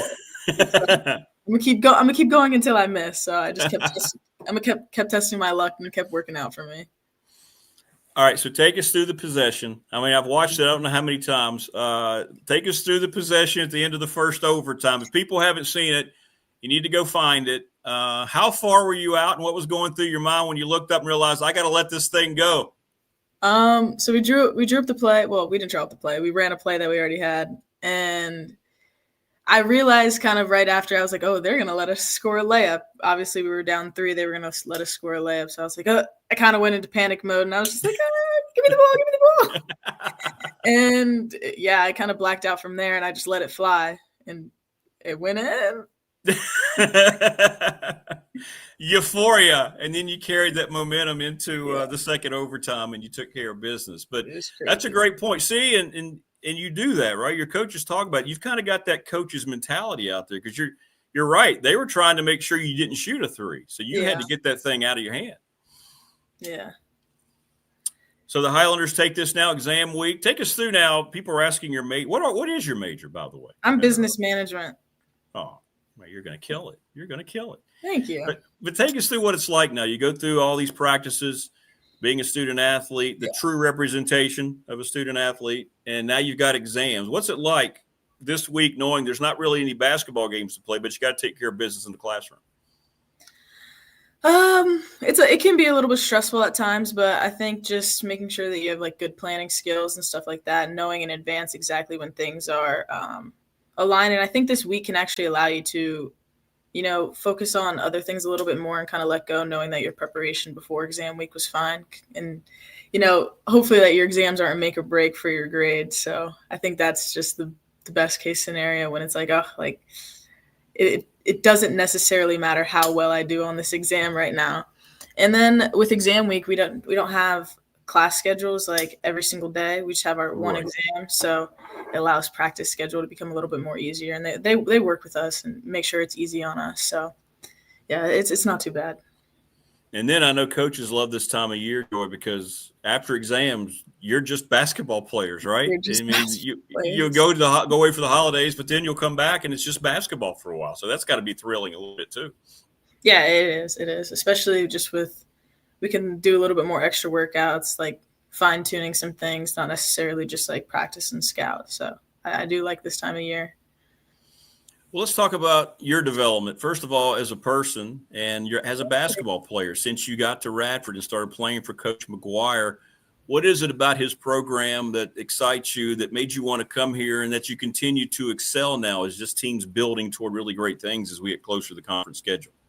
Yeah. I think what kind of drew me to Coach McGuire was just how blunt he was. He was just very straightforward with me, and I appreciated that. Not every coach was. And, my recruitment was a little bit tough, but I think Coach McGuire was just like always there, always reaching out, and I really appreciated that. And then what was the second part of the question? Well, look at yourself as you're coming out of high school, right? You had a lot of options as a really good player, but now that you've gotten to Radford, how has this kind of helped you being around Radford University, the education, the people you've been around as you develop now into a young professional woman here very, very soon? Yeah. I think just being in the program as a basketball player, it just like taught me the value of like hard work. I think Coach McGuire puts a big emphasis on just like working hard, which wasn't necessarily something I was used to doing. Like I would always work out and everything, but I always quote Coach McGuire. So I'm like, you can see me being like a little bit more intentional with just everything I do and just like seeing the value in that. And I learned that from players that have been here before me and stuff like that, who also learned that from just being in the program. So I think that was the biggest thing, and which helped my growth, which was just like the value of hard work. And then, just as a young lady, I think Coach McGuire challenges us every day to like be our best versions of ourselves, and is always like tying in life lessons with basketball and everything. So yeah, in just situations like this where I can grow my professionalism and talk and just meet a lot of people, great connections. Yeah, well, you're going to be great. You're going to be great at whatever you decide to do. Joi Williams joining us on the program, Radford Women's Basketball. And that can be kind of a turning the corner type of win, can it? I mean, that was a really good Navy team. I mean, they 8 or 9 wins. I mean, that's a good squad. How can you use that now, that momentum? You don't want to dwell on it, but you want to move forward, but you got to recapture what that meant to pull that game out. Yeah, I think that game was kind of building off Cleveland State. Like, I know we ended up losing Cleveland State, so it was just like a we can do it type of thing. So I think that's the same mentality with the Navy game is we can do it. We can get it done. We can beat good teams, and we can come back. We can do hard things. So I think that was just like a realization moment, and like kind of like okay, we're in it. We can compete for something bigger. We can do it. So I think that was good. Well, so a lot of questions coming in for you on the text line too. Okay. Does Joi have any pregame rituals that she goes through? Any superstitions that she goes through? Not much of superstitions. Earlier in the year, I was really big on like what undershirt I should wear. That was a little bit superstitious, but my pregame routine, I shoot a little bit before the like team warm up starts, and that's probably like the one thing that I do have that's very consistent. I do that every game. Tina's asking, do you have a favorite pair of shoes or socks that you wear? This is great. We have team shoes and we also have team socks. And luckily for me, I like them both a lot. So you don't get the luxury of just picking out what you want like you see a lot, especially in the men's side of things. They just wear whatever they want. Yeah. Well, we have a couple options for shoes. And, I really enjoy my shoes. I'm not too flashy with shoes. I'm not really into shoes like that or anything, but our socks are very, very, very comfortable. I got such a funny question, but they really are so comfortable. No, I get it. It's important. You're on your feet all the time, right? You got to have comfortable socks. I get it, 100%. All right. So now, Minnie here, favorite restaurant in Radford. What's your go-to when you're with the team or with your friends and you want to go hang out for some good food? Ooh. I've had La Cabana the last 4 days in a row. So maybe right now La Cabana, but overall, probably Sharky's. Sharky's. Okay. I think I'm going to have to get Burger Monday tonight. Yeah, why not? It's going to be snowy, though. Be careful. Ooh. It's going to be bad. It's going to be bad as the weather goes on. So, anywho. Well, listen, congratulations, Joi, on everything. We're thrilled like heck for you. There's a reason why you're named to the all-conference team, and I think this is going to be a really fun year for you guys, especially in conference play. And you know this as well as anybody, right? You got to get through the rest of December. Once that calendar changes, man, and Coach McGuire is so great about it, things change, doesn't it, in conference play? Yes. I mean, the intensity. Have you had to adjust to that? Because you hear about it and then you realize the games, because nobody fools anybody. Everybody knows the team so well. Yeah, I just think there's like a little bit more focus on like once it hits conference play, because we're competing now. We're competing for the real deal. Like you want to have good conference seating, and just being here for all the years, it just like it means a little bit more to beat a team in the conference. Just has a little bit more grit, has a little bit more edge. Well, and you'll bring that. Your leadership will point that out. And hey, listen, thanks for coming on today. And thank you. I'm glad to have been here. You're great. And thanks for everything you represent. There's still hope out there for the student athlete and for what it's all supposed to be about. There's very few teams we have at Radford that has the academic history as well, right? With Coach McGuire making sure the young ladies get their degrees and have these wonderful grade point averages. So I'm glad to see that message is still fresh with your program and with young people like yourself. Thank you very much, Joi, for coming on. Thank you. Enjoy your week. Enjoy your day off, right? You didn't have an exam scheduled today, did you? No, my exams are online. Okay, good. So you got it made. You don't have to leave the house unless you want to go eat. So, well, we have practice. You do have practice. That's right. That's right. All right, J-Dub. We'll see you around Devon. Stay safe. Right. Thank you. All right. Be good. Thank you. Thank you. There you go. Joi Williams, everybody. How about that? I told you you would like that. Great stuff from Joi. That gives you hope right there. You talk to a young person like that with everything going on. We cover it here all the time, all the crap that's out there in college athletics. And then you get that young lady, right? And that team and that win. And that just makes it all, you come back. You come back to it. By the way, I want to take the time, Prometheus, I'm so sorry. I just caught up on the messages. I am so sorry that you have to put your dog down today. Sorry, brother. We're thinking about you. 16 years old. So sorry. Yeah, getting a lot of comments. Told you you'd enjoy Joi. She's great. Best of luck to her and that team. Phil Elmassian joins us here in just a little bit. We're going to get into the nitty-gritty about a lot of things. He'll talk about what happened against for UVA. And he's going to talk about how he sees this thing in the future, the reaction to Notre Dame, all of it. And then Todd Grantham, who has a lot of opinions about all these things. As we just keep rambling on here, man. We got a lot going on. I told you today was loaded for bear. I told you Reaction Monday today was special. You don't want to miss it. Subscribe, like, and share. I want to thank all of our sponsors, the Ready Set Fund, Professional Door Incorporated, National Bank, member FDIC, the attorney Ryan Pry in Radford, 701 West Main Street. You give him a lot of credit. He was the first one that sent me a message. He said, looks like it's going to be Matt Campbell. He grew up right there around Happy Valley. Little River Heating and Air, Charles Lee, the best. We're presented every day by Pulaski County Sports Entertainment. Our McClellan Chiropractic chat room, always popping, as is our Professional Door Incorporated text line. Family Fencing, sponsor of our studio. Lawson's Mobile Home Supply, the NRV Super Bowl, Harvey's Gym in Radford, and Top Shelf Apparel. We keep it rolling from one awesome guest to the next. Thanks to Joi Williams, thanks to Germaine Frell, and thanks to this gentleman, the coach, Phil Elmassian. What's up, Coach Elmo? Good morning. Good morning, Rick. Appreciate it. Y'all have weather up there, huh? Yeah, it's going to get pretty bad. It's the snow, unfortunately, is starting to fall. So I can see it outside the door here. So it's going to get pretty bad today, I think. I remember the thing I couldn't stand the most in Blacksburg were the ice storms. Yes. Yes. I could deal with the snow, but the ice, I don't care what you drive. You can't get, yeah, exactly. You're done. You're done. You're done. Oh, man, we got a lot going on, Coach. First of all, UVA had it right there in front of them. And I know you've been following that team. And I don't know. I have a very untrained eye as opposed to somebody like you, but it looked like they were ready to play. It looked like Duke came out and just let it all kind of hang out there. And Virginia kind of played tight. What'd you think?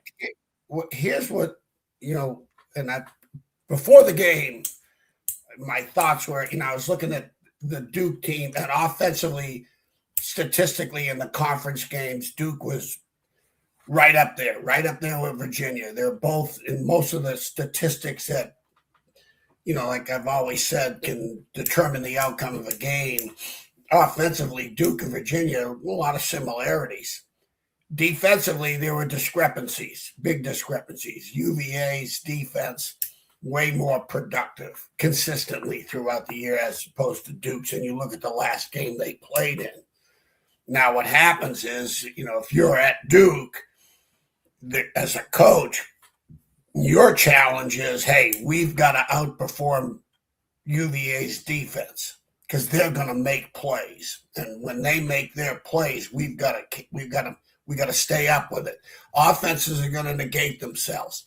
Penalties, turnovers, missed assignments for the most part. But defensively, because I know when we used to play the great Miami teams back in the early 90s, both at Syracuse and Virginia Tech, we had to play great defense to stay with them because their defenses were so good. They were off the charts good. And the same thing with the Michigan teams and the Southern Cal teams and Oklahoma teams that I was able to misfortune to coach against. Your defense had to outperform their defense to give you a chance to stay in that game. And that's what happened. Duke's defense outperformed Virginia's defense when it was all said and done. Because you look at the offenses in both teams, Duke had 20 hard-earned points. It's 20-10, but they're earned. It's not like it's a giveaway or a blowout, and then all of a sudden it turns into an overtime game. So, you look, first of all, the number one big statistic, like I said, the rush stats, pass stats are so skewed in the NCAA because of the sacks going to the run game. Yeah. But the thing I look at is rushing attempts. And anytime you're at the 40-plus rushing attempts, you're probably winning the game. And Duke had 44 rushing attempts as opposed to Virginia's 29. And that's usually, when you look at all the wins and losses, the team that has the more rushing attempts usually is going to turn out in the winning column way over 65, 70% of the time. It's a pretty solid statistic you can rely on with consistency. Then the other thing is, they didn't allow any explosives. The longest run that Virginia had was 19 yards, and the longest pass was 29. And so they had no explosive plays. And you limit the explosive plays as you look, even NFL or college, it's all about the quick scores that all of a sudden that put you in the 2 touchdown leads. Yeah, right. Things of that nature. So I'm just talking about Duke's defense. They had 9 quarterback hurries in the game. 9. That's a lot. That is, and basically 1 out of every 4 to 5 passes, they had an effect on the quarterback. Coach Grantham he was the one that taught me the fact that his goal back in the day was 1 out of every 6 passes. We got to affect the quarterback, move him from the spot, affect his arm, throwing broken up passes at the line of scrimmage, the sack, but for the most part, affect the quarterback. And then they did that. They did a great job of that. A great job of affecting the quarterback. And they had 2 interceptions, and especially the one in the overtime. And then the third down efficiencies, they won the third down battle, and that was their weaknesses, especially on defense. They were horrendous on third down, and that flipped it. And all of a sudden, Virginia's outstanding on third down defensive conversions. And, Duke was at 63, Virginia was at 54. And that's the game. That's the game. When you look at those are the things I always, you can ask me about next week's games, the week game after that. That's all I'll go over. And most of the time, you win the battles, quarterback hurries or explosives and third downs and rushing attempts. You got a chance. You got a great chance of winning the game, keeping the points where they need to be. So it was too bad. Screwed up everything. I tell you what, Duke screwed the whole thing up. Notre Dame not only out of the 12 playing game, they ain't going to a bowl. No. we got to get into that. And I want to ask you real quick, Brent Pry coming back as a defensive coordinator. It's unprecedented in the same calendar year to lose the head coaching job and then come back for the next coach who just happened to be his mentor. Listen, the way I looked at that and I go, well, just it's college football today. I mean, what else is going to shock you? What else is going to be like? Nothing. Really? Because I'm on Greg Roberts' show on the radio Thursday because he wanted to talk about some of the prospects at Virginia and Virginia Tech. I know I sent them couple of the evals I did. And we were talking and it came up about Brent Pry's DC hire. And Chuck Baker, Haley Toyota's always on the show on Thursdays. Great guy. I'm sure you know Chuck. Yeah, I know Chuck. Wonderful human being. So I said, and I had been told from a really reliable coach, I'm not going to call a source, a coach that said Poindexter will be the DC at Virginia Tech. That's what the conversation was. And so I really, not a matter of trusting the coach, but I trusted the coach. And so I make the statement, hey, no way, Poindexter will be the DC. I hate it when I'm wrong, but I still think if Poindexter's not retained up there, I do believe you'll see him in Blacksburg unless he can jump on wherever he thinks best for him. If you're out of a job, your goal is to stay employed. I think that was the plan, though, Coach. I think what I heard, he turned that down late. That's why they he kind of reshuffled things to Pry. I think who Poindexter. Poindexter. I think he was the plan. I believe. I had some people hint at that I know over there. I don't know what I can't say that's true, but I'm just saying it makes a little more sense if that is true. Here's the deal: if it whether it's true or not, and I still think that was probably part. I wouldn't say that was out of the question. I'm sure, I don't know if they had any conversation. I'd be really surprised if Coach Franklin all of a sudden gets the job and they're talking on, because the conversation between Brent and Coach Franklin are going to be extensive about the job.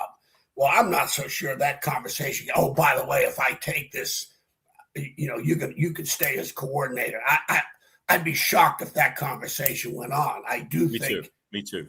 After the recruiting, after all the dust was settled, because it takes a lot from Brent to take the job. I remember when Coach Beamer offered me the job at Virginia Tech when we had gotten fired, and I wasn't going to. And I was out of a job, and I wasn't going to take it. I could not anything against Virginia Tech. The people, it just hurt. It hurt. We had done everything. We won 10 games, beat NC State in the Peach Bowl, and I was hurt. And I said, no, I'm out of here, and wouldn't take the job. And so for Brent to take the job, it speaks volumes now. I mean, that's not an easy thing, I don't think. So I'm happy for him. I hope he'll keep J.C. Price. At least, it looks like to me, whatever Brent wants to do with the staff defensively, he'll probably have a say in it.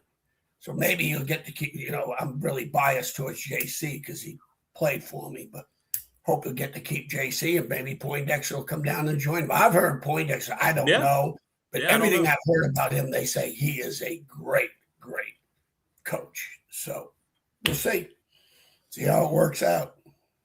Well, you mentioned Notre Dame, the playoff. Your thoughts? The Irish left out. Join the conference, baby. You better join the conference. But they, as long as they got the NBC contract, they don't have to share the revenue with anybody. As long as that's a part of it, that contract's done away with. They'll be in a conference. They got no choice. But as long as they got the NBC contract, they can stick their tongue out at everybody because they share with nobody.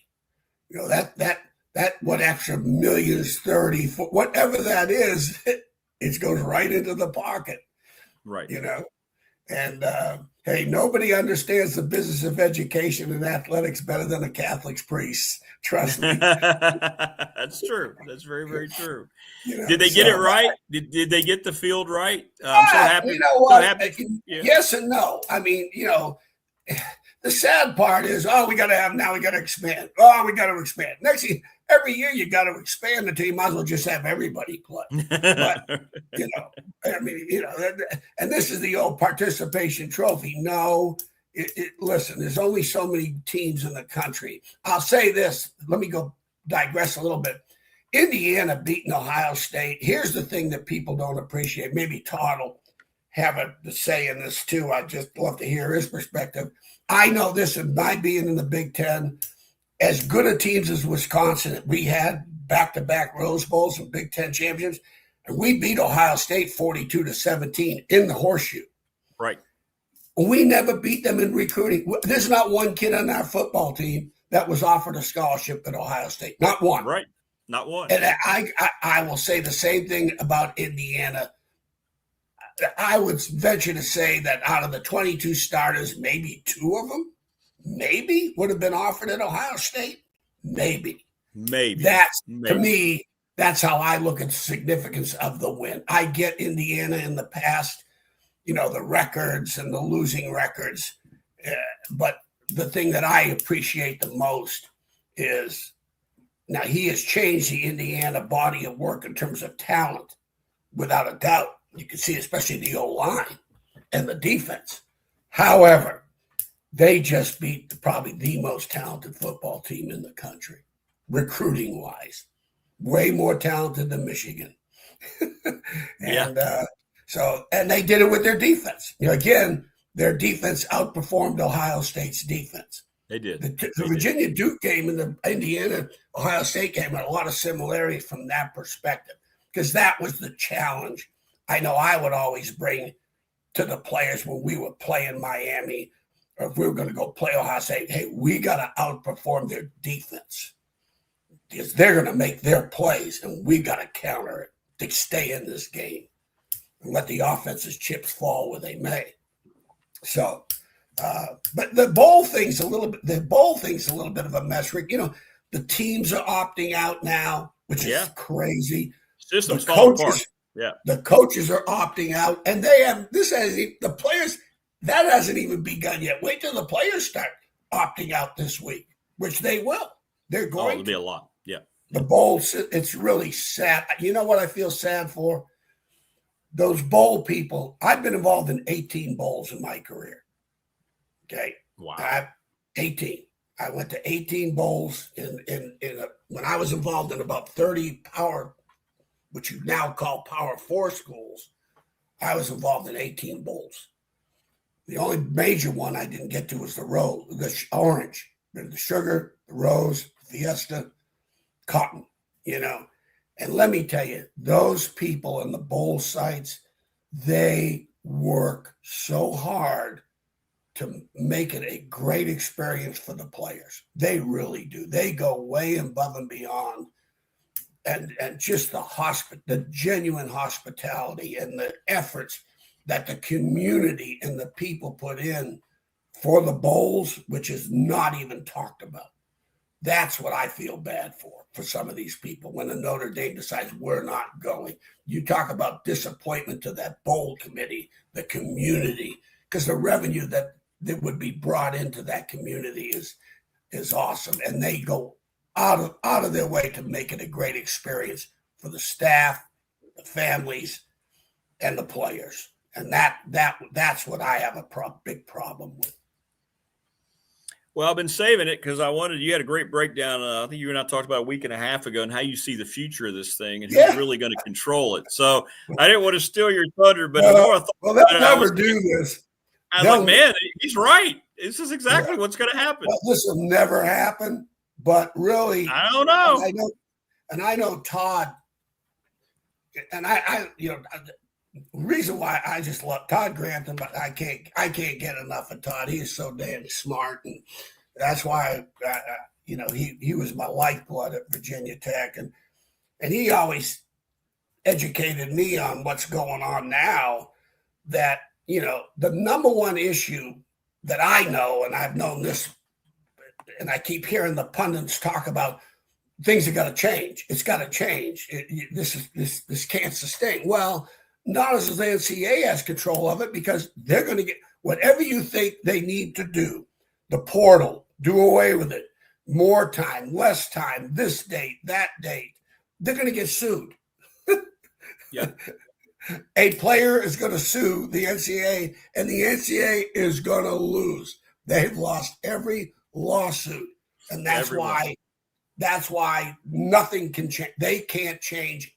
It's the genie's out of the box. They can't put it in the box, not because they don't want to.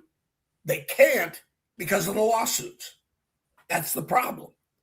Diego Pavia gets an extra year. Why? He's going to sue the NCAA. You can't tell me I can't have an extra year. He went to junior college. They want that year back from the junior college. And he won.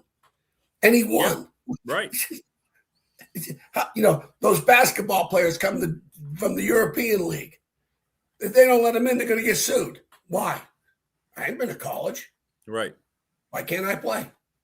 Why can't I? Well, you're going to deny me my college education? That's right. Oh, no. We're taking this to court. That's right. So in order to stop, and I think Todd will put it in a much better perspective than I would, is they've got to have they got to treat the players like the employees. They have to be employees of the university. They have to, if you're going to stop the lawsuits. And then you get the collective bargaining, the Players Association. So now there's no more lawsuits. Then you have to have a commissioner of all this, and here are the rules. And you're going to have the Players Association. It's the NFL. Think about it. And I think Todd can go into that way deeper than I can. And it makes sense to me if you want to change things for the betterment of what's better for coaches and players from that perspective. You're going to need a commissioner, and just like the presidents are going to be the owners of each of the teams. And I broke it down, Rick. If you really look and you take the SEC, ACC, Big Ten, and the Big 12, okay? And that's it. There's 60. See, Notre Dame's the odd one out. But that's 64 teams. Okay? Of all the and I mixed and matched some of the conferences on this thing. But you got to look at it. So you sit there and go, okay, I need the National Collegiate Football Conference, like the NFC, which may be right. Well, that'll be ESPN. Okay. Yeah. Yeah. All right. Just like the football, you got CBS and you got Fox. Well, now you got ESPN and Fox. Okay. And then basically you got to go east and west and north and south, just like the divisions in the NFL. Okay. Each division in the NFC's got an east, west, north, and south. Now they only got 32 teams to deal with. Okay. So there's 14 breakdowns. Well, this would be an 8-team breakdown. If you take let's just take the SEC, for example. Let's just take the East by demographics. Okay. You got 8 teams. All right. The 12th game I'd do away with.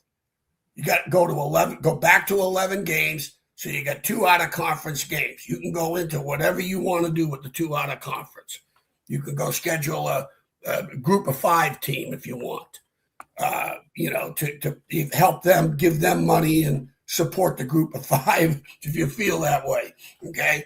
But you'll have 8 teams. And so let's say in the East, in the East of the National Collegiate Football Conference, I'm going to have Florida, Auburn, Florida, Georgia, Kentucky, Mississippi State, South Carolina, Tennessee, and Texas A&M. Okay. That's your Eastern schools. Whether it's not necessarily closer to the Atlantic, but East and West based on where you are in the state. If you're in the eastern part of the state or the western part of the state. Yeah. So, all right. So that gives you your East. Now your West teams would be Alabama, Arkansas, LSU, Missouri, Mississippi, Oklahoma, Texas, and Vanderbilt. That's it. You got 8 teams. Then you're going to have your conference who's the champion of the East. Who's the champion West? That's a no-brainer. Who's got the better record? Okay. And then you'll have the wild card. So basically you would take the top 4 of those 2 East-West conferences.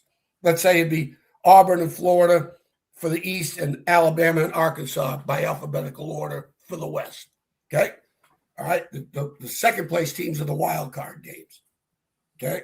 they're going to play each other. The 2 second place teams. Yeah, sure. Absolutely. Yeah. Okay, then they're going to play the first place team, and then you got the champion. Okay? And you could do the same with the ACC. Now, what I did is I said the ACC, I'm adding Cincinnati and West Virginia to the ACC. Okay? And now the ACC would be Boston College, Cincinnati, Louisville, Pitt, Syracuse. It's the old combination Big East ACC. Sure. There's 8 teams. Same thing. Without going over all the teams, the bottom line, I sent you the picture. I don't know. Yeah, it was great. But the bottom line is you're looking at 2, 4, 6, 8, 10, 12, 14, 16-team playoff is what you got. That's how you get your 16-team playoff. Okay? You got to go east, west, north, and south. Then the American Football Conference is basically the Big 10 and the Big 12. East and west in both areas. Sure. 8-team divisions. Take the Big 10 teams, Indiana, Maryland, Michigan, Michigan State, Northwestern, Ohio State, Penn State, Purdue, and Rutgers. And then the West would be Illinois, Iowa, blah, blah, blah, Minnesota. And basically it's all the Big 10 teams. And then you got a 16-team playoff. You cut and dry. It's, you got. You should be the commissioner of all things. Well, you know what? It's not going to happen. If that'll never happen. I don't think it'll ever happen, but it's what should happen because you'll never, they don't. You want the college game is always trying to never be like the NFL. I mean, think of the hash marks. They finally moved them in, but they never moved them into the NFL. That's right. Okay, look at the kickoff. They've always tried to. They won't even call it the 2-minute warning. 2-minute timeout. So the NCAA is always trying to set, but they can't anymore. These players are getting paid. They are getting paid. You can go into a program and go through the portal and NIL money and go buy yourself a football team. That's right. What's the difference with that in the NFL? None. Between free agency. Now, the only difference is there's no salary cap. That's another thing would be put in place if you had a collective, if you had them as employees, you have a salary cap now. Well, who's going to regulate this? Because you just said it, Coach. They're going to lose every lawsuit. There's nobody capable at the NCAA level. None of those people who've let all this happen can all of a sudden try to enforce it. You're right. If the cap doesn't come, it's going to continue just to be a free-for-all. It's going to collapse. The system's absolutely going to collapse. It cannot sustain itself. It will not sustain itself, I don't think.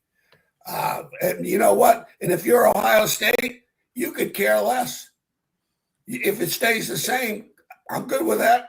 Yep. They have 60,000, 50,000 students in their graduating class of 10,000. I think out of that 10,000, there's a lot of Buckeye fans, and they're going to go make some money someday. And so you got a school like Wake Forest, they got no chance. Zero with a 6,000 populated student body. Zero. You get to those Big Ten teams that are 40,000 students, 50,000 students. Yeah. And majoring in everything. You got, engineering, medical school, law schools, this, that. Well, they got some graduates going to make some coin that will really enjoy going to those football games. Yeah. Yeah. Wow. And that's it's a mess. It's come down. It's a mess. It's an absolute mess. Well, I like your system. I think we should all just implement Coach Elmo's system immediately, and we'll all be a lot better off. It makes sense to me. Really, all you got to do is take the SEC, the ACC, the Big 10, and the Big 12, and you got to add a couple, and you got to delete a couple. There's some schools like, you're looking at Oregon State, Washington State. You can put them in there, but I don't know, But I think 64 is the magic number. And I've always thought that. There's just 64 high-stakes poker. And if you can't get in that table, you can't get a seat at the table, you're out. So it goes to 62. Or you eliminate 8 teams from those conferences. So it goes down to 56. But 64 would be the right number, I think. You got an 8-team division in both East, West, North, and South in the two different conferences. And then the Big Ten plays the Big 12 for a championship, and then the SEC and the ACC play for a championship, and then whoever wins that goes to the national championship. And you got to do away with the bowls, or you keep the bowls. But okay, you got 16 teams in, so you do your brackets. Then you assign a bowl to each one of them, and that's it. There you go. Yeah, let the bowl be part of the whole thing. Let the crappy bowl be bowl part it of the is. championship Sure. run. Yeah. Okay, then no one's opting out. That's players or coaches. No one's opting out. Have that in the contract. And, as employees. Right. Like here, what I would do is, as long as that bowl season's going on, the teams that aren't in bowls, if they want to practice, because here's the thing with bowls, there's no rules on, at least they weren't when I was there, there were no rules on bowl practice amount of time. No. You could, there wasn't, you only got so many hours with them, you only got so many contact with, there are no rules. That's why when you don't go to a bowl, let me tell you, when you don't go to a bowl, your bowl practices are huge improvements for your younger kids. Huge. Because it's not like spring practice where it becomes a drudgery. Bowl practice is fun. Yeah. It is fun. Coach's different demeanor. I had a whole different, my happiest time coaching was the bowl games. I was miserable during the season. I handled the losing a lot better than I did the winning. And I'm just telling you, Todd will tell you, I was a miserable, miserable human being during the season. But bowl practice, I was happy Jack, son of a gun now. I'm telling you, it was the greatest time of my life. And I think that's what you got to do. You can go to 16 teams, but you got to have it where, okay, we have a legitimate champion. You got the champions of the East, West divisions, North, South, and then you got the wild cards. Yeah. And let's go play. Let's go play. That's right. And no one can bitch and piss and moan. That's right. You gonna be on Greg later today? You gonna be on Greg's show? Yeah. Oh yeah. I think so. If he'll have me, I don't know. Yeah, he'll have. I'll tell you what, I did the recruiting thing for him Thursday. I'll say this, Rick, UVA and Tech, I'll say this, of the Virginia kids, and I just did the Virginia kids. Of the Virginia kids, there were top three in both schools that I call them SEC guys. They could play for anybody. Both schools got three guys that my eyes that I saw could play for anybody in the country. Both of them. The top three. All right. Can you hear me? Yeah, I'm good. Take care. Hey, Coach. Thank you, man. Sorry, I kind of my camera went out for a little while, but hey, listen, thanks for everything, and we may have to grab you later in the week too. There's so much stuff going on. Just send me a text. Like I said, I'm just like my old golden retriever. Nice to be wanted. Absolutely. No, you're great, man. Thanks, Coach. We appreciate you, You're brother. welcome. Take care. Great. Say hi to Todd for me. I will say hi to Todd. Definitely. Great stuff. I'm back now. Okay, we're good. Yeah. Oh, I'd love that, Wayne. Yeah. Me and Greg do a show. Yeah, I'd love that. Greg's great. Greg Roberts does a great job. Greg Roberts Live's been on for a long, long time down in Roanoke. Does a great job. Great job. He was at Channel 10 for a long time and realized he was way ahead of the curve. He just took his own thing and bought it. Said, you know what? I'm doing it myself. So he's been doing it a long time. Greg is very good at what he does. Very, very good at what he does. So check him out. If you're down in that area, listen to him and Coach this afternoon. Greg Roberts Live. Good stuff. Man, we're rocking and rolling. Yeah, snow's coming down pretty hard. I'm internally struggling. I hate it. It's here. It's not going away. Good morning, Rodney. How are you? Thanks to Jermaine. Thanks to Joi Williams. Thanks for all the great comments I'm getting, by the way, especially on the text line about Joi. She was great. And Coach Elmo. From one great coach to the next, there he is. Todd Grantham joining us, the coach. What's up, brother? Good morning. How are you? What's up, buddy? So it's snowing there in Yeah, and it's supposed to be pretty bad today. We'll see. They're saying 3 to 5 inches here. So I don't like that at all. You can have that stuff, man. I'm too old for that snow, man. I know. So, hey, that's how you. Can you hear me? Yeah, we got you. We got you. I said that's how you hurt yourself, is shoveling those driveways, man. That's yeah, that's what I did last Friday.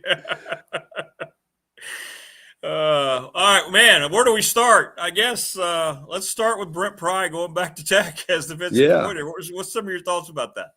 Well, I think that when you watch Franklin, there's going to be a certain comfort level with people he's going to surround himself with.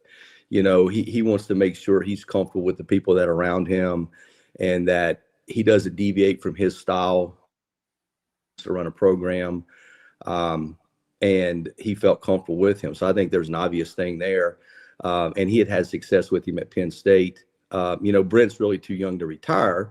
So it kind of gives him a landing spot to, do what he enjoys, which is coaching defense, from that standpoint. One thing that's interesting about it is, like, for example, when I worked for Nick Saban, Nick was a defensive coach. Okay. Well, structurally, how we game planned, how we recruited, the kind of players we had, all came from the head coach. So that was his deal, because that's where his expertise went. Well, when I was with offensive guys like Dan Mullen, Bobby Petrino, Mark Richt, I was really the head coach of the defense. So I kind of did everything systematically, game plan. Now in recruiting, it kind of depended upon who the head coach was. I mean, Petrino, he's going to take 5 extra wideouts and send you the guys that can't play.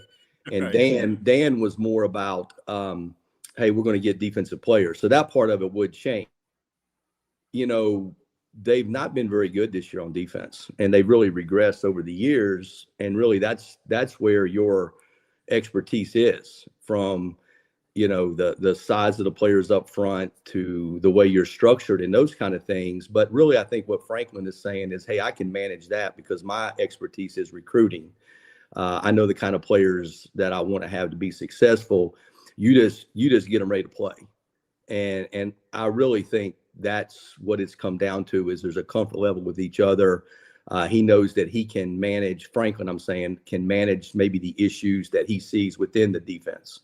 And he can do those things and let, Brent do what he enjoys to do, which is, basically coach defense from that standpoint.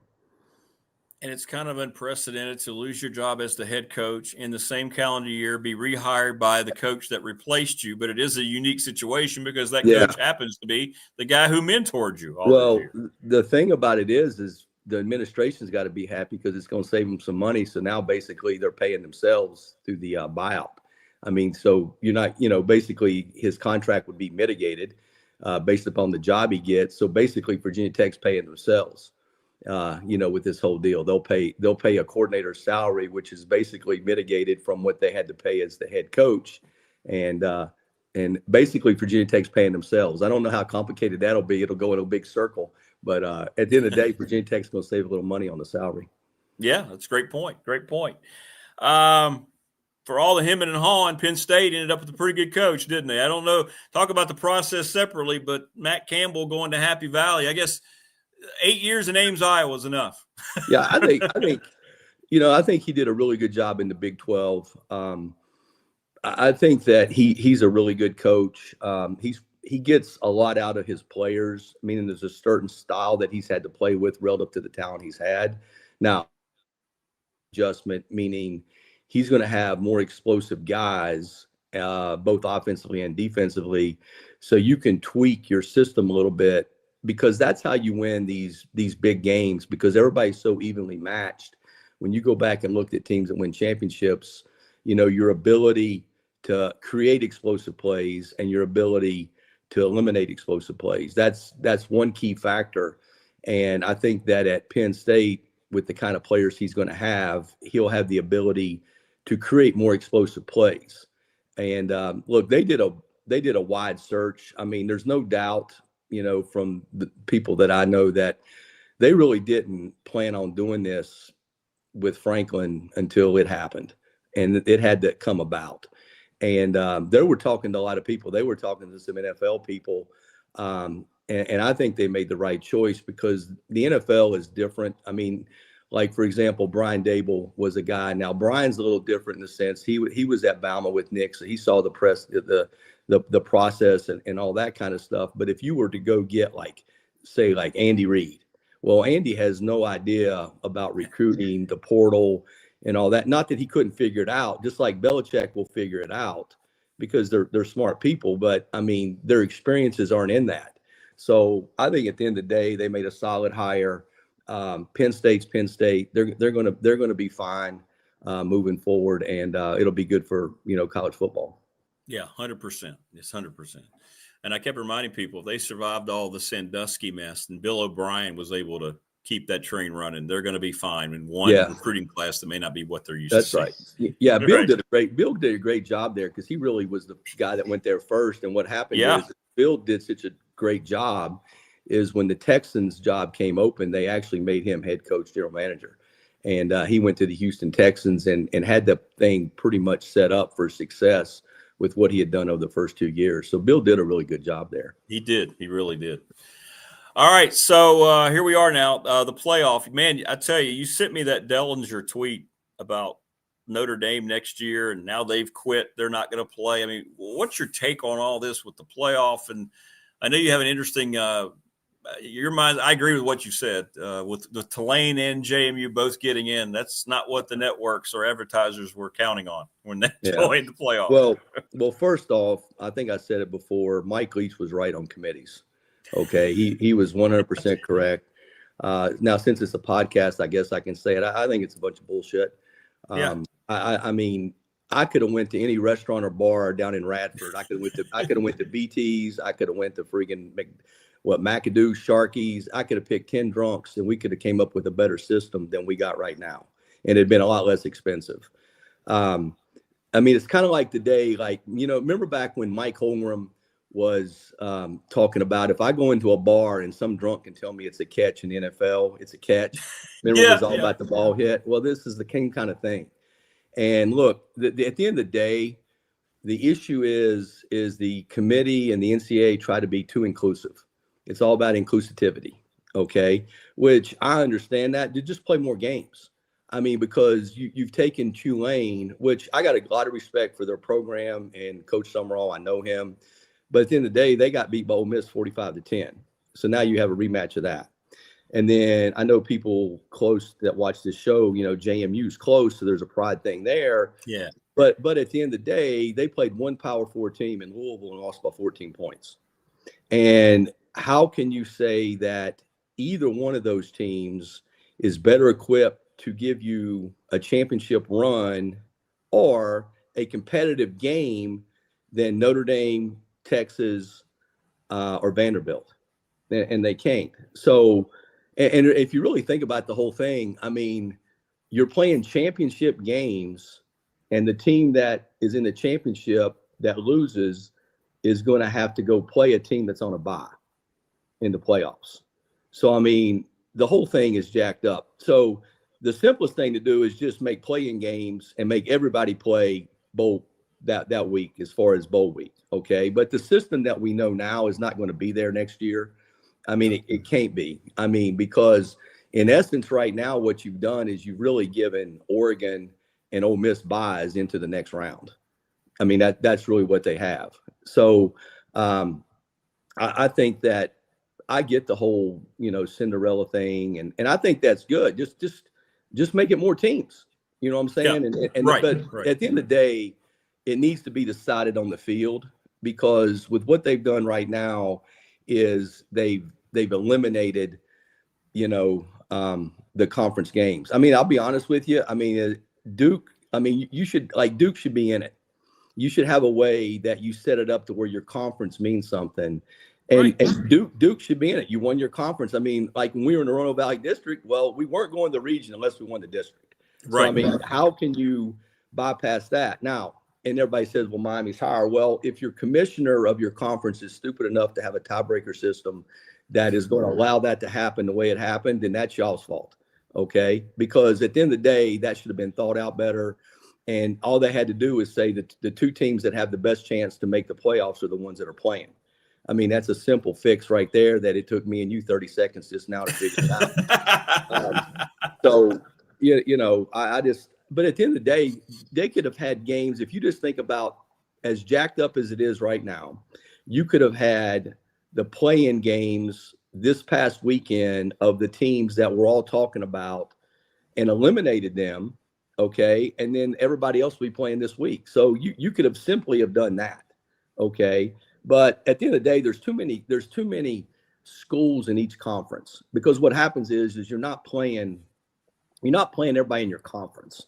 So that is the first thing that needs to be addressed. I mean, and I know they don't want to go to the whole National Football League thing. They don't want just like a 2-minute warning where they don't call it a 2-minute warning. They call it a 2-minute timeout. Well, it's a 2-minute warning. There's 2 minutes left in the game. I mean, and so you have something in front of you from the National Football League that has been through this.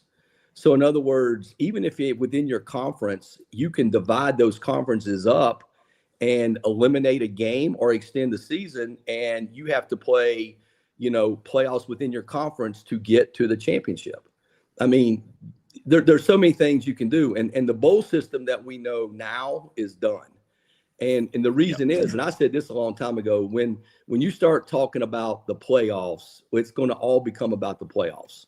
That's one of the greatest jobs that I thought Nick did in my time with him at Bama is, we got hosed and TCU got in and played Georgia. And then we went to the Sugar Bowl and rolled Kansas State, and he got Bryce Young and Will Anderson to play in that game. And now the deal was with Will is we could only play him on third down, but I mean, nobody knew that, and he was there, so that made it important to the other guys. Well, that's gone now. The bowl system, the way we've done it, is gone because everything's now about the playoffs, and the players have already gotten paid their money. It's not a part of the playoffs right now, so contractually, that's got to change if you're going to do that. But really, the best thing to do with the bowl games, and being from where you are, the people there would understand it. Treat it like NASCAR. Have the bowl games at the beginning of the season. I mean, move the bowl games to the beginning of the season, and that's when you play your cross rivals. That's when you play your out-of-conference games, and it becomes a big deal. And the bowl games are at the beginning of the season instead at the end of the season.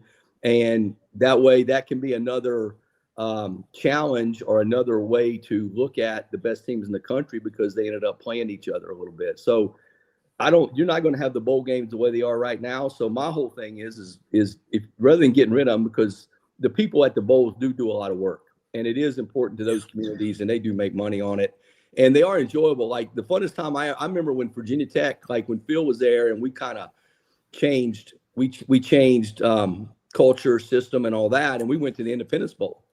I mean, that was like one of the greatest times in my life. We went to Independence Bowl and beat Indiana.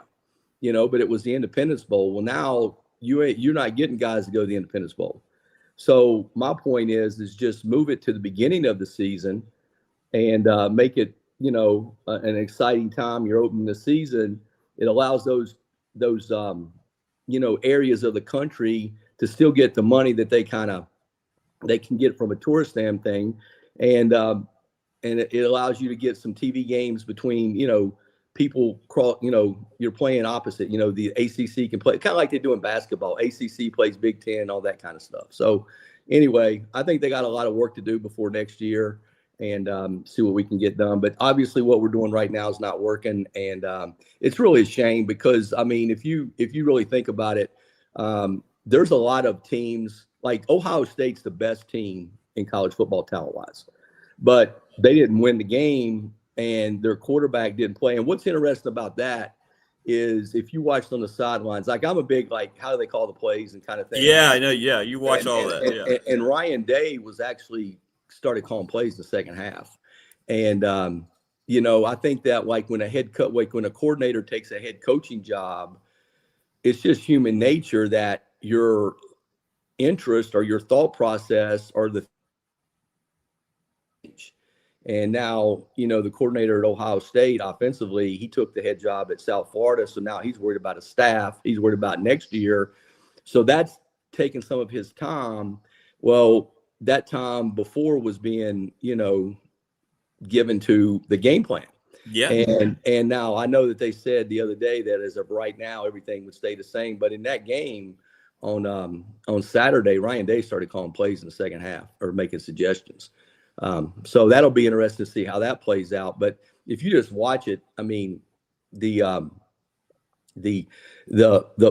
players or the quality of players. I mean, Ohio State's really talented. Their quarterback is just not quite good enough to overcome the situation they were in. And it'll be interesting to see how it plays out over the next little bit. But, the only thing with the SEC is everybody, talks about the SEC bias. The SEC is the best conference in college football. I mean, they have more players drafted to the National Football League than anybody else. It's kind of like land on water. There's only so much lakefront property, right? Well, there's only so many big people in the world, okay? And most of those big people go to the SEC. And and really that's because of the salaries right now. I mean, if you look at the money that's being, and it's been that way for 10 plus years. But here's what I say about that is that's like in the day, like when I was with the Colts, and this was back when they had the old AFC, and it was like Miami, Indianapolis, the Jets, the Patriots. Well, I was there during that time frame, and like every one of us made the playoffs. I mean, and then you had Tampa Bay that went at that time. I think it was 7-9 or 8-9, but they hosted a game where that was their conference. So I just think that you have your conferences, and you got to win your conference or have him just like Texas. Like nobody talks about it, but at the end of the day, Texas and Oklahoma both went 6-2 in the SEC, and Texas beat Oklahoma head to head. So in reality, Texas is ranked ahead of Oklahoma in the SEC rankings, but they're not even talked about in the playoffs like Oklahoma is. But in my opinion, Texas is a better team than Oklahoma. But that doesn't even come to mention just because, it's the whole they have 3 losses kind of thing. And that's going to have to change everybody's mindset, because next year the SEC is going to go to 9 games. Okay. So what that means is there's going to be 8 more losses in the conference. So you're going to get a 6-3 conference team. Okay. Well, they're 6-3, and then you have a team in the Big 12 or the ACC that only has 1 loss, but we're going to put them in the conference ahead of them. Well, they're not a better team, so I think they got to figure all that out. And I do think that you should play more conference games, but I think that you're going to see a couple teams over the next few months. They're going to get out of playing these hard games, meaning I doubt that Ohio State goes to Texas next year. I mean, why would you go? It doesn't help you, because Ohio State beat Texas 14-7, and at the end of the day, the difference in Texas being in the the playoffs and not is that game, because they lost to Texas 14-7, and Oklahoma beat a Michigan team at home. So I mean, I think there's just so many things they got to work on and get fixed that they just need to hire me and you, and we'd get it done. Well, you anyway. You got a great. You think 16 teams at the is going to go right to 16 next year? I don't. Already? I mean, what the only issue with that is when you get to 16, it's going to go to 20. So I'm just saying that they are where they are right now. Okay. So if you just look at right now, why do the teams that aren't in the championship game, why do they get buys? I mean, why do you get a buy? Because you're going to get a buy. Like Oklahoma got a buy, and now Alabama's got to go play them. I mean, how is that fair? In the realm of things. So if you weren't in a championship game, then I think you should have been playing in a play-in game against another team. And at least that way you get more teams included. Then you can have your, because the whole thing with the G5 teams is they don't want to get sued. Just like Phil said earlier, it's about the lawsuit thing. But I mean, and the NCAA and the committee's kind of full of it too. Week when they ranked Notre Dame, then BYU, and then Miami, and all along they had been saying, well, they're not close enough. Well, BYU had just gotten beat by multiple points, like 3 touchdowns at Texas Tech. They were going to lose that game, okay, right, unless something happened from a turn. So then you were going to put those you're going to put Notre Dame and Miami back to back, and it allowed you to flip them on the last show, which is made for TV. So they can talk all they want about. I mean, all they had to do was watch the game, and they could tell that was going to happen. And truthfully, why is BYU punished? Because they had to play an extra game against the team that beat them, and their only loss right now is to Texas Tech. So, I mean, look, it's never going to be perfect, but it's got to get better than what it is right now. And if you just take the things that are in play now, just have another playing game. So just take your Vanderbilt, your Oklahoma, your Texas, and your Miami at this time, and even Notre Dame. Like, everybody lets Notre Dame off the hook. Like, I really don't blame Notre Dame for what they did, but at the same time, join a conference. You know what I'm saying? And then really, the ACC shouldn't allow that to happen, but they do. But, you know, Notre Dame's not going to give up that money for the NBC thing. No. And truthfully, going to a bowl game costs them money, so they're actually saving money by not going to the bowl game. But I'm just saying, I'll let all of those teams play this past weekend, and then you'd have had play-in games. And that's with the system you have now. Okay. I still think there needs to be more work done to where the conference games mean something, and winning your conference means something, and it allows you to go to the playoffs. Like, I still think you need to have that, because you really don't know year in and year out which conference is better. It's a lot of times it's based upon perception, but I mean, Duke won their conference. Now, I understand it was a bad deal and the way it was set up, but at the end of the day, they won their conference, so they should still have the right to continue to play. And that's a really up.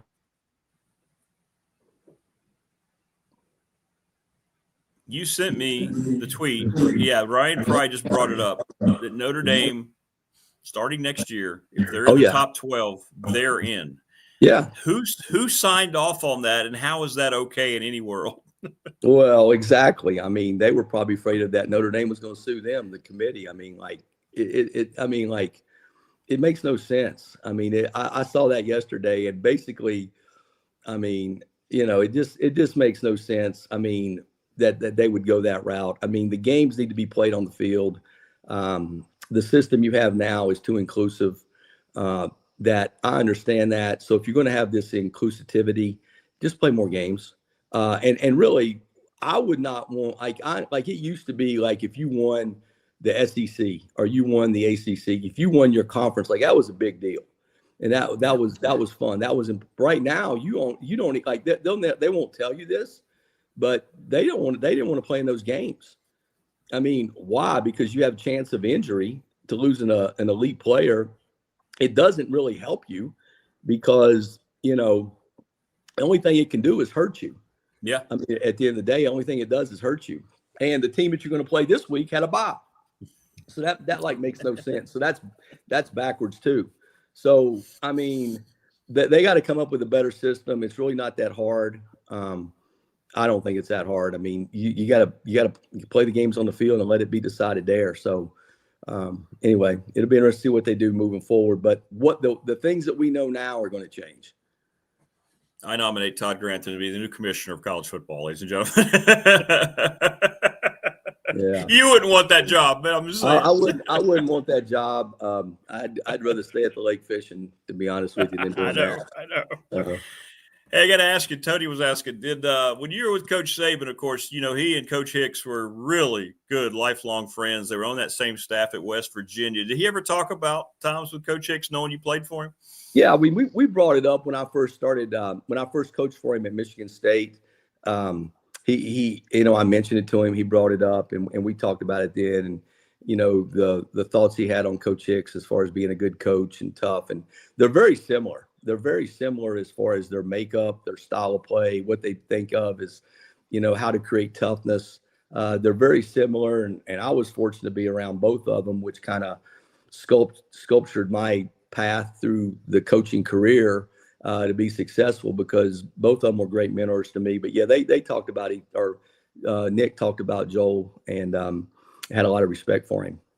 That's pretty cool. And I'm sure, like you said, you've probably taken some of that and how you've coached throughout the years. Oh, right? yeah, there's no doubt. I mean, like, look, at the end of the day, football is a tough sport, and the teams that win are the tough-minded people. And that's the way, and players like tough love. Okay. And our society needs that more now. And at the end of the day, it's kind of like, what are your goals? Okay. Well, you got to give a kid a goal, and you got to talk about all their goals. But if this is your goals, how are we going to obtain that? And the difference is nowadays kids are, all about the money, all about the, getting to the league per se. Okay. So, hey, that's fine, but we got to use that. Like I'm not going to say, well, when I was at Florida, I had an issue with a player, and he's a disciplinary problem. Okay. So I fixed it. Okay. So here's what I did. I had a that played in the National Football League send me his game check. Okay. So his game check was like $500,000, something like that. Okay. So I asked the kid that I had, I go, hey man, how much is your, at that time it was your off-campus money. I go, how much is your off-campus money? It was like $1,200 or something like that. So I threw out the check and I said, look, this shit right here is what you can make if you listen to me. And I said, that's what you can make in 17 weeks. So here's the choice. If you keep doing what you're doing, then you're going to be making that check that the university's giving you. If you listen to me and do what the hell I tell you to do, this is your check. Right. I didn't have a problem with the guy the rest of the time. I didn't have a problem. So, I mean, hey, just use it. I mean, that's, it is what it is, I mean, it's funny. Like when I was in Cleveland, I forgot the receiver's name. We had this one guy, man. And of course, receivers, like they want the ball. We had this one receiver and we'd always meet first on Wednesdays as a game. And he walked in. And at the time, Mo was our coordinator, and he was old school Parcells guy. And it was, a little bit, So anyway, the kid walked in and looked at the game plan and said, oh, hell, I ain't going to get the ball this week, and walked out. I'm like, Mo, I said, have a sheet up in the box that has the kid's name and here are his plays. And that way the guy thinks he's in the game plan. I mean, hell, you may not call him, but he's going to think that for the whole week. So, I mean, you got to understand how kids think, and the biggest challenge is nowadays, and it used to be like this in pro ball, but it's like this nowadays. It's kind of like, how can I get the kid to do what I want him to do, but yet he thinks that's really at the end of the day. Yeah. I mean, how can I get this kid to do the things I want him to do, but it's got to be his idea. And that's the challenge. You got to adjust as a coach and do things that way. So anyway. Well, finally, I got to ask you, how suspicious was the Raiders' field goal yesterday? And is this going to lead to something else? Because oh my God, I was watching the game as a Broncos guy going. I saw that. I mean, I didn't have anything involved with it, but if I was one of those guys, I'd be like, oh my God, like that was crazy. That was crazy. They are out in Vegas, right? They are based in Vegas. Just saying. Yeah. That's like when Tressel was the head coach at Ohio State. He's a Youngstown guy, okay. And I was like, and we used to have this deal back when it was allowed, is we'd put $1 on a game and you had to pick your games, right? Well, Ohio State, the only reason I was paying like Bowling Green or some MAC school, and the line was like 30, and they were down by like 28 points. They were up by 28 points. And with 3 seconds or 5 seconds left in the game, they kicked like a 50-yard field goal to win by 31. I said, that's it. I said, it's over with then. So that was those Youngstown guys, man, back in the day. But, yeah, that was pretty crazy how that happened. I mean, I get it. Like, if there's 3 plays left in the game, you kick the field goal, then you got an onside kick, and then you throw a Hail Mary. I get it. But here there's 1 play left, so the game is over. So, yeah. Clock ran out on the field goal, right? Yeah, exactly. I never seen that before. All right, brother. Well, listen, great stuff as always. Thanks for fixing college football. Let's hope they listen to you. All right, buddy. Sounds good.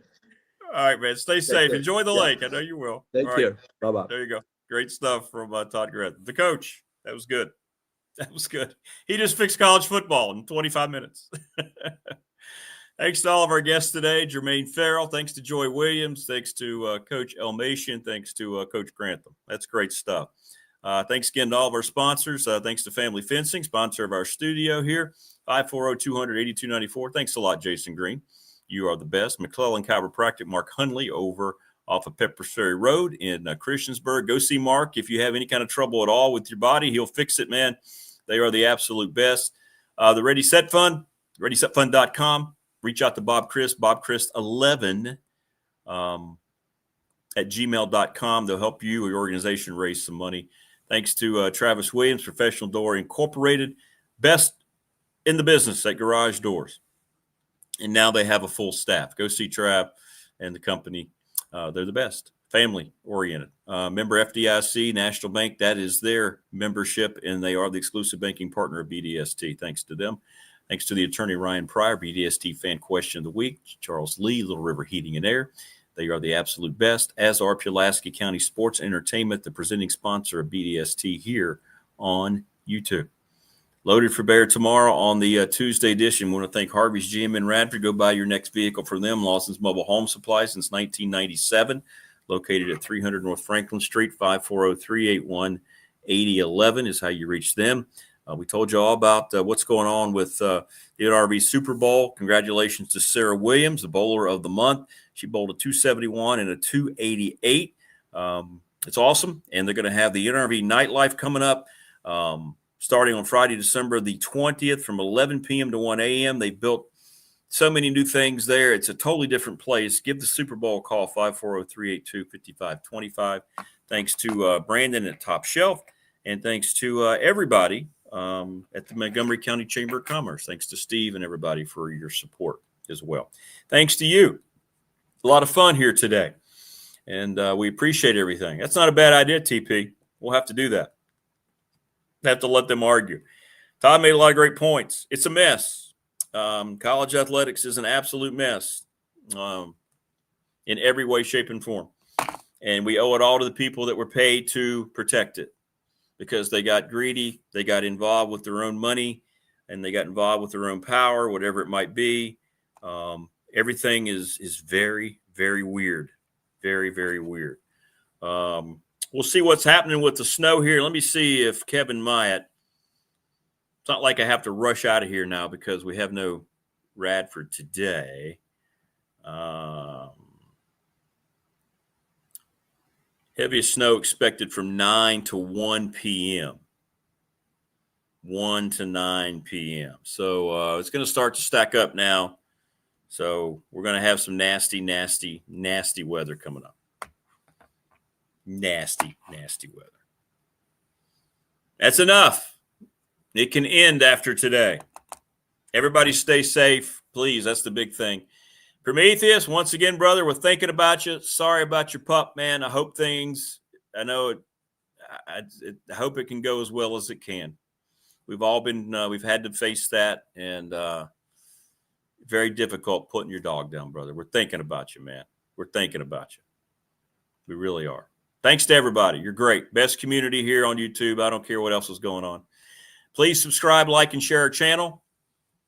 Trying to get to 1,000. And if you want a T-shirt, hit me up as well. $20 here locally. I can mail them to you as well. We've got medium, large, extra large, double X right now. Still trying to get the 3X and the smalls in. And when I do, I'll let you know. Enjoy your day. We'll be back tomorrow. We'll see how it unfolds guest-wise. And everybody take care. Stay safe first and foremost. And we'll see you tomorrow. Thanks again for joining us, everybody. I think we got a lot of ground covered today. It was a lot, man. A lot going on in the football world and elsewhere, and we got it covered today. Thank you. We'll see you tomorrow, everybody. Be good.